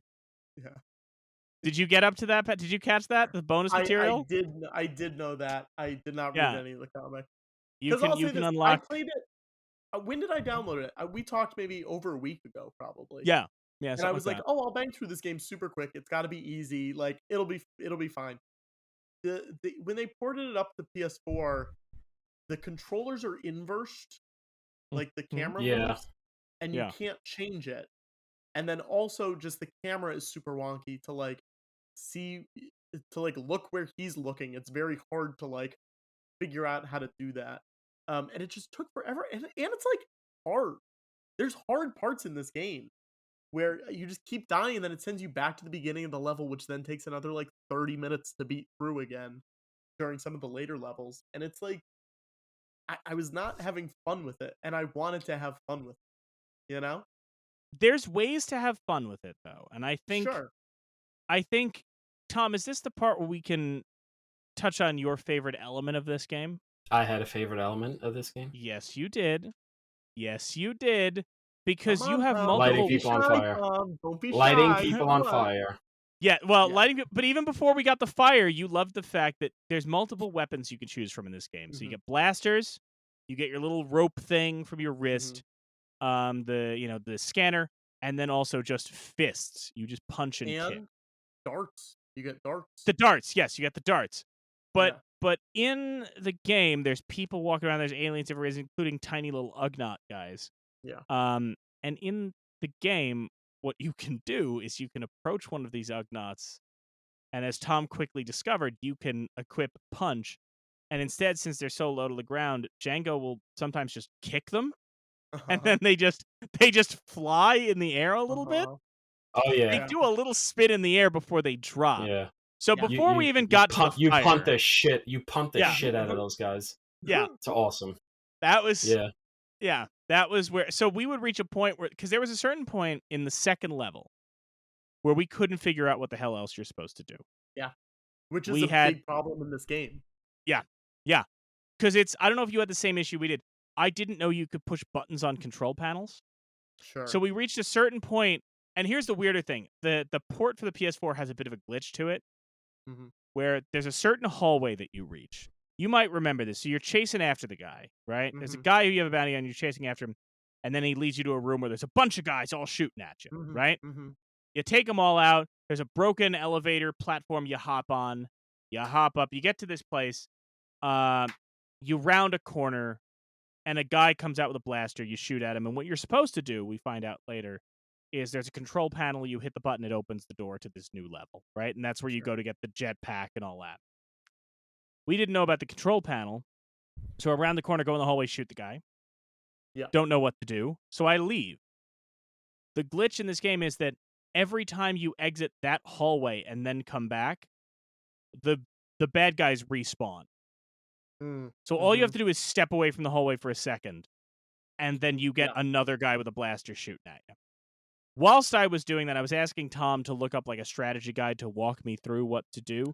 The one comfort that I have in this is there's a bunch of regular people around. So unlike Jedi power battles, which we talked about last season during How Green Was My Valley, which is a sentence that I never expected to say, but Jedi power battles, that was a difficult game. I had no fun doing it. We didn't get very far. At least in this, when I was getting pissed off at the game, I could go and shoot or hit random aliens walking around. And you feel a little bit better when you kick an ugly. It just, or a droid, when there's a protocol droid, just punch it. You feel better. You really do. Tom, let's get, you've been kind of quiet. Let's get your thoughts. Yeah, what were you saying? Bad game. Like Patrick was saying, the controls were absolute.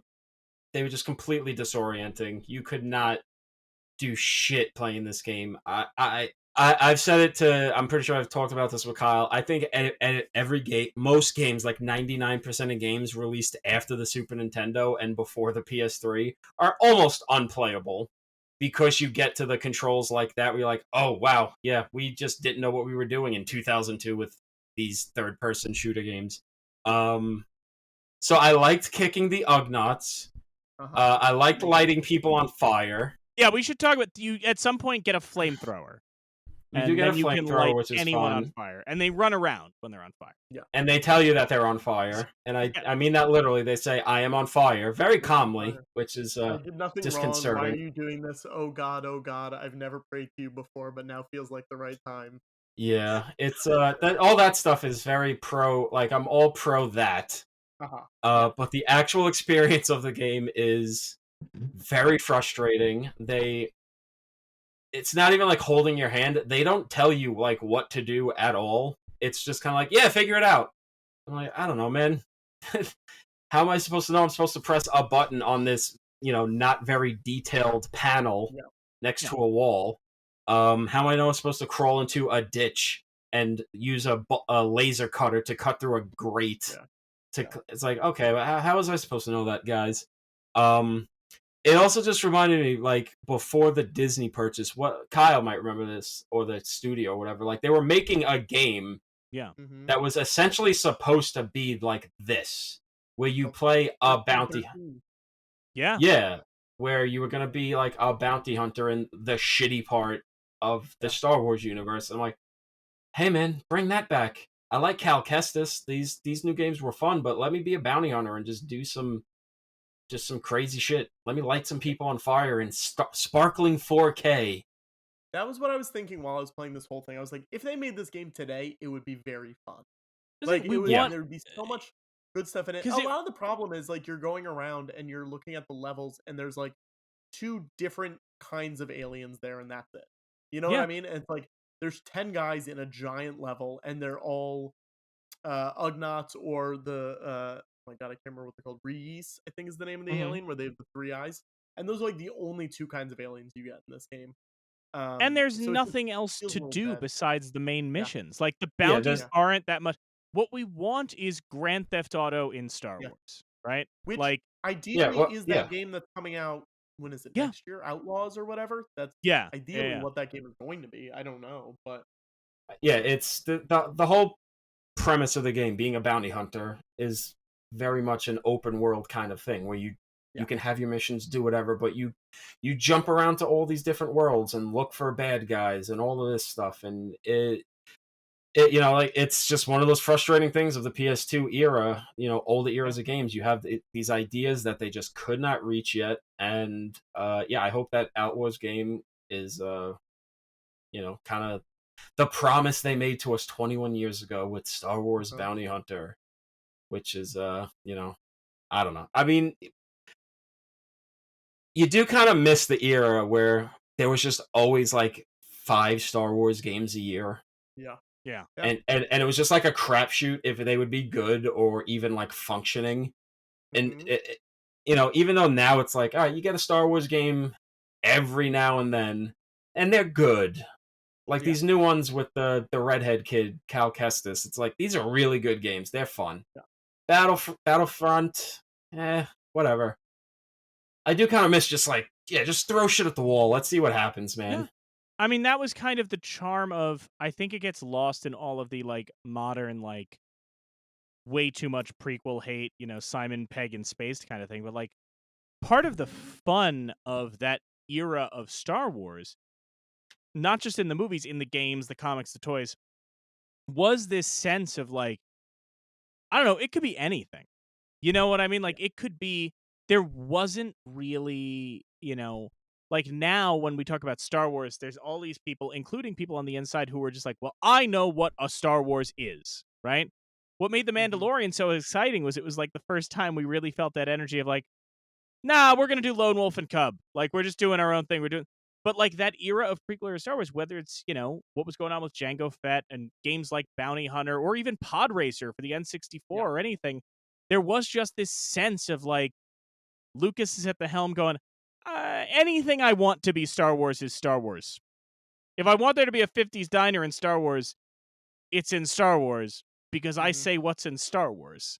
And I know that was frustrating for a lot of people, but it also meant, like, Tom, what you're saying, like, throw shit against the wall and see what sticks. Like, if you wanted, anything could be Star Wars. So you could have a bounty hunter game. You could also have, what was that, Star Wars Demolition? Where it was just driving Star Wars vehicles around and blowing shit up. Well, look, now that we're bringing it up, I guess I can't bring it up later. That's fine. Oh, Jesus. That's fine. God, I'll move on to something else. No, Pat, honestly, I blame Tom. I'm going to blame Tom for this because Tom didn't realize. Because, Tom, you didn't realize what you were doing. We could have had anything. Patrick could have gone to anything. But once you say, anything from the Super Nintendo to the PS3 is unplayable, Cotnoir was probably already looking up Star Wars games between the Super Nintendo and the PlayStation 3. Don't give him a hint.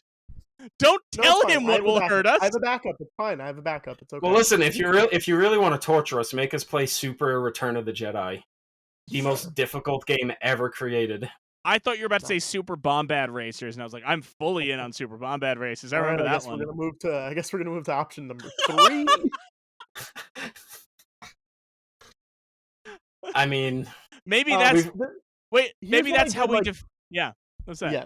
No. I was gonna say, here's what I did like about this game. I did like that it was Tamara Morrison, and I did like that it was, I think her name's Leanna Walshman, who played Zam. Even though both of them feel like they recorded it in one take in a closet, like put in almost zero effort, I did like that it was both of them doing it. Well, because that's that beautiful, like, video games in that time, if you had celebrity voices, video games in that time were like how theme park attractions are now. Yeah. Right? Like, you know how if you ride a Disneyland ride and they're like, oh, we got, Chris Pratt to show up and record the video, it's like they pulled him off set for an hour and went, here's the lines.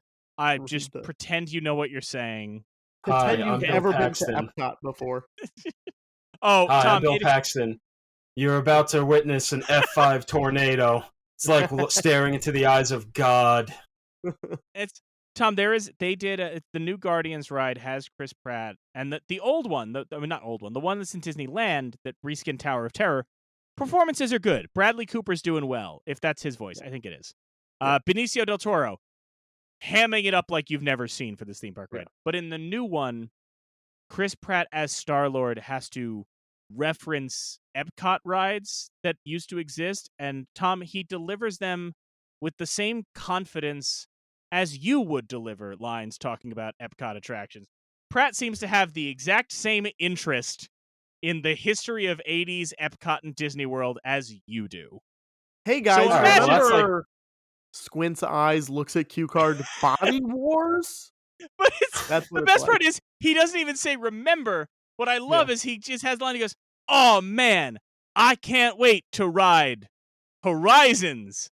And I gotta hear veggie fruit. If you couldn't see his lips, you would be convinced that it got dubbed in later. You would be convinced that it was like when they have those like birthday cards that are like "Happy Birthday, Sarah." Like that's how it feels. It's just. I mean, well, that's the most relatable thing I've heard about Chris Pratt in a long time. So I think he just moved up in the Chris rankings. So not too far. I mean, Yeah.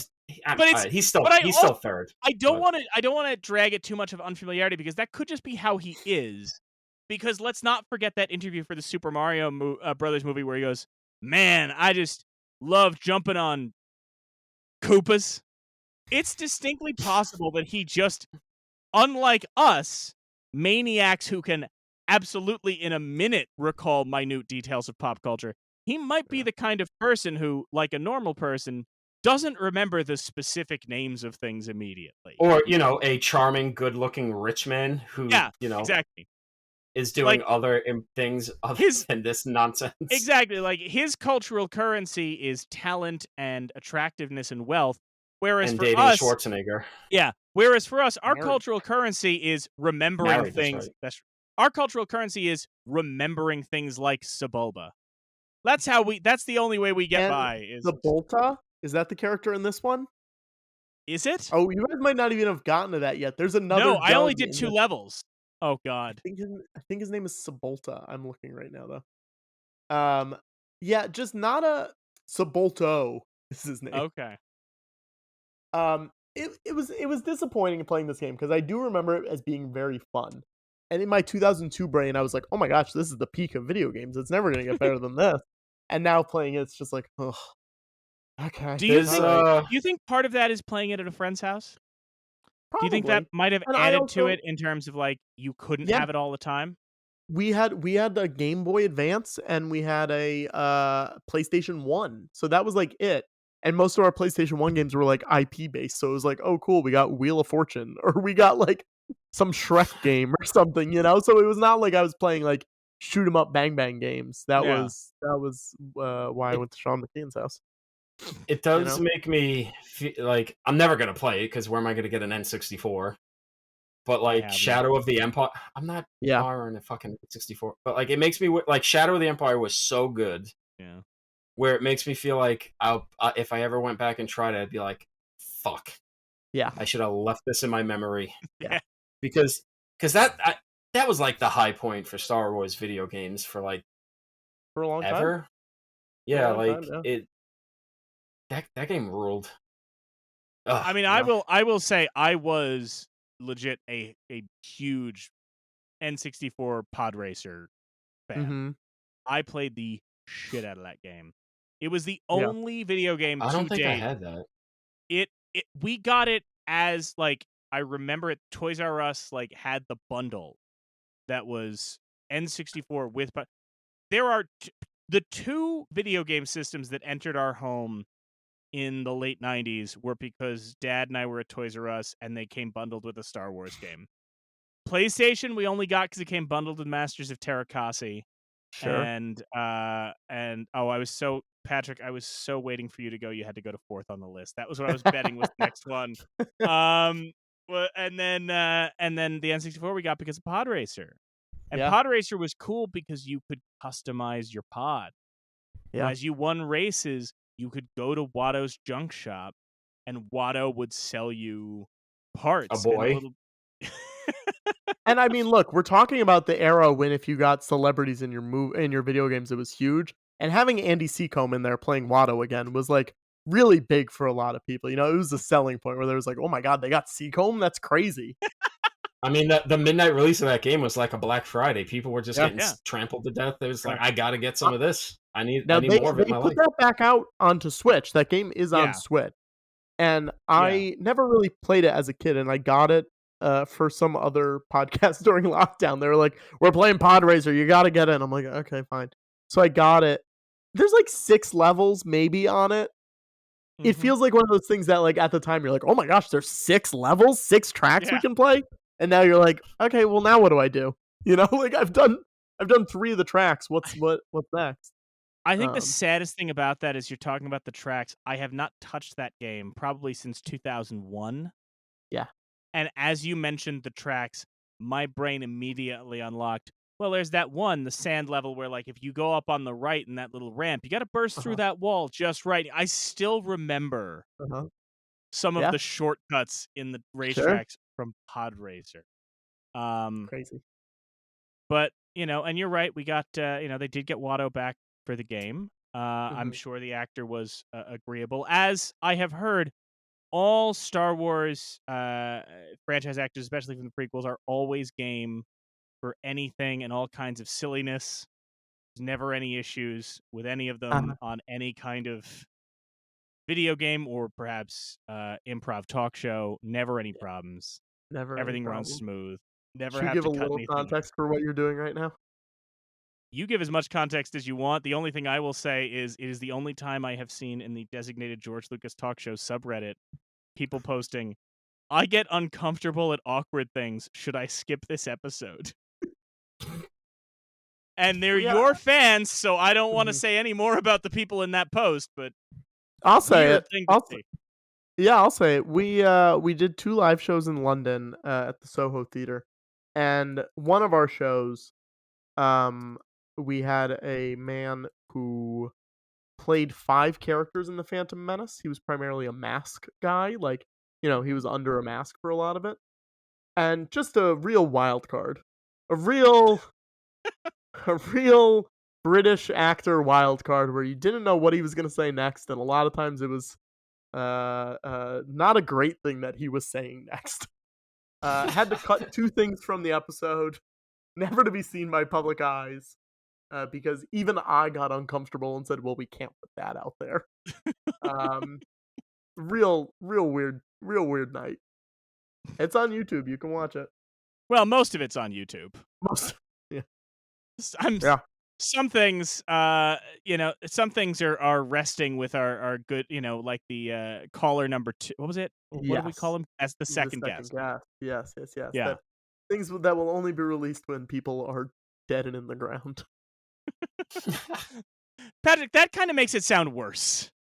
Just so you know. No, I don't think so. I think it's fine. You just saying people won't hear it until certain people are dead, and you mean the people involved, right? Not like people need to. That's what I want to clarify. Like, you're not saying like, listen, listeners, if you want to hear this audio, some folks got to die. You're not sending them out. You gotta get the Helter Skelter going. Yeah. Look, I'm not going to elaborate on what I've said. I chose my words very carefully, and I think if people can read between the lines, then they can read between the lines. That means find Jodie Foster. And, oh God. Patrick, thank you so much for joining us. Now, I want to say this. Yeah. Normally, with regards to next season, season 4, I want to let folks know. Normally, I love hearing from our listeners. I enjoy hearing from our listeners. Kyle enjoys hearing from our listeners.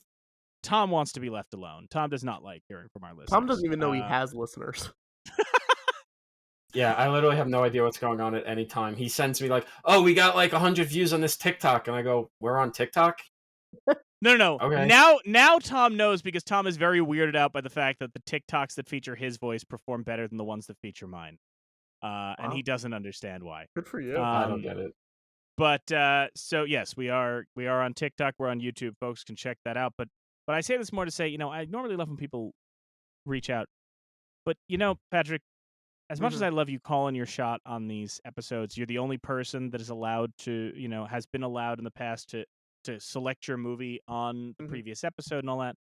What I don't love is hearing from people who are kind of going, "Oh man, Frankenstein with the bounty hunter."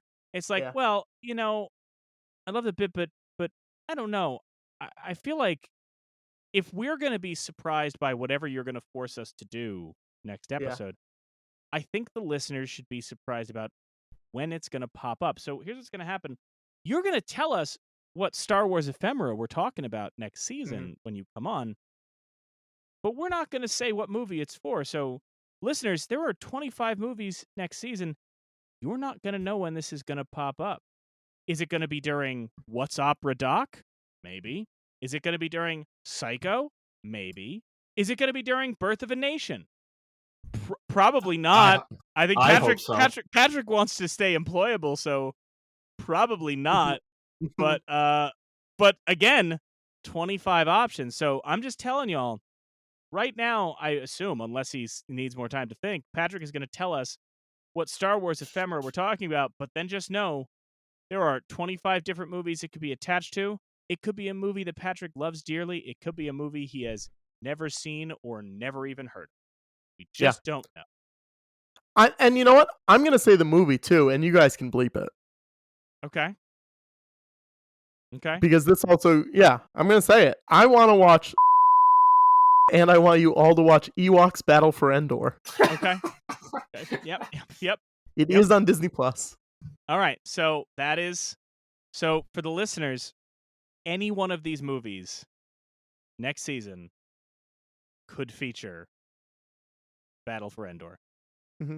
Who knows? And you know what you guys should do? You should make the beep longer so that people don't know how long. Don't you worry. Yeah. I'm saying, will it be something that fits thematically? Yeah. Who knows? We have war movies next season.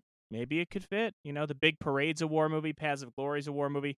Just a reminder again, Patrick, Birth of a Nation is a war movie. So if you want to, it could attach. Just a reminder. That's why look, that's why I maybe said it earlier. I would genuinely love to hear D.W. Griffith's opinion on the Ewoks. I mean, just imagine he would have opinions. Just imagine him throwing the Ewoks off the cliff like they throw that girl off the cliff in that movie. Oh, yeah. So now I'm going to be thinking about that all night. Patrick, thank you so much for joining us. Normally, when folks are here, we try and say like, oh, we'd love to have you back, but as you know, you've already staked your claim. You've already called your shot. No choice. This has become a recurring segment on the show, and we're all stuck with this because if How Green Was My Valley had tanked as an episode, we could have all called an end to this bit, but now we're stuck with it. Now people expect it. Now we're bound to it, and we will. At least it's a movie this time. Yeah, that's not true. A video game. That is true. It's yeah. So it is purely because I didn't want to have to go buy a Game Boy. Yeah, that was the main reason why I didn't make it a video game. Why were you leaning toward like Yoda's Adventure? Oh, I mean, there were like 9 different ones that I was leaning towards. It was that was the other thing, and I wanted to branch out. I wanted to open it up to other things. Listen, I appreciate it because again, we're bound. If you had turned around and said we had to do Smuggler's Run, like we would have to buy plane tickets. It'd be a pain in the ass. We'd have to learn. If you had told us like you've got to learn to play sabacc, like we would have to wing it. Patrick, thank you so much for joining us. Thank you. Yes, thank you. But everybody else, stick around. We'll be right back with our picks for the National Film Registry. The National Film Registry isn't some fixed object, frozen in time. It's always growing, adding new titles every year. These annual selections are made by the National Film Preservation Board, with members and representatives from organizations like the Academy, the DGA, and the AFI coming together to debate and decide. But they don't just pull titles out of thin air. They pull from the public, people like you and me, who can submit their nominations for the registry in the form on the Library of Congress's website. What we do, at the end of every episode, is have Mike and Tom pick films not yet in the registry that they feel should be, inspired by that day's topic. At the end of each season, those films will be formally submitted to the National Film Registry for consideration on behalf of You're Missing Out. The only criteria? It must be an American film that's at least 10 years old. Here are today's picks. This one was really tough. Not because I couldn't think of anything that tied into this film, but because there are a number of movies that I believe should be in the registry, any of which are kind of like slam dunk choices to connect to the film we're talking about today. I will probably share them with the team off mic, and they all will probably elicit a reaction of, oh yeah, that would have been good. So it was tough to narrow it down. But I was thinking about the specificity of not just Frankenstein and what the film represents, but also this year of 1931. And as we touched on in the discussion in the episode, 1931, a notable year for horror, not just because of the universal side of things with Frankenstein and Dracula, but of course, a rare case where the Academy acknowledges horror. In this case, as acknowledged in 1931, Best Actor was a tie between Wallace Beery for The Champ and Frederick March for Dr. Jekyll and Mr. Hyde from 1931, which is directed by Ruben Mamoulian, who we talked about for Love Me Tonight. I decided I had seen the Frederick March Jekyll and Hyde when I was a kid. Um, I decided to rewatch it ahead of our discussion today. And just as a refresher because I hadn't seen it in a while. And I think as a kid, I appreciated how incredible that performance is because it is one of the great acting performances of all time. Um, but on top of that, like I guess as a child, I hadn't appreciated how expressionistic cinematography is, how interesting what Mamoulian is doing with the cameras, how much the film, how very pre-code the film is. You know, it's definitely there's this split screen going on and incredible camera, but it's also like it's touching on him with Women of the Night as Hyde and the way that he physically abuses her and everything, and it's an exceptional film. I think it has maybe, I don't know, it's kind of fallen out of favor a bit now. I don't think it gets played as much because I think that Universal kind of runs the table on vintage horror movies, and even things like Cat People or I Walked with a Zombie don't get the play they used to now because Universal kind of just seems to have the monopoly on black and white horror in the popular consciousness. But it should be seen more. It's an incredible performance from March. It's an incredible film. It's disturbing and upsetting. Um, and I think it's a foundational piece of American cinema in a lot of ways. I think it legitimized, horror films. It won the Oscar a lot. So I think it absolutely deserves a place in the National Film Registry. So for me, 1931's Dr. Jekyll and Mr. Hyde, even though they call him Jekyll in the movie, and it's weird. So for my pick, I went with something that in my mind is a direct connection, but not as direct as you might think initially. Because there are plenty of ways to go with Frankenstein. Other Frankenstein movies, sequels to this, you could talk about Son of Frankenstein. I know Bride's in the registry. You could talk about Son, Abbott and Costello Meet Frankenstein. Or whatever. There's like 100 Frankenstein movies, Frankenstein-inspired movies that never say Frankenstein, but yeah, it's about a guy who builds another being, blah, blah, blah. Horror movies, black and white horror movies, all sorts of stuff. But there's a movie that I've been talking about.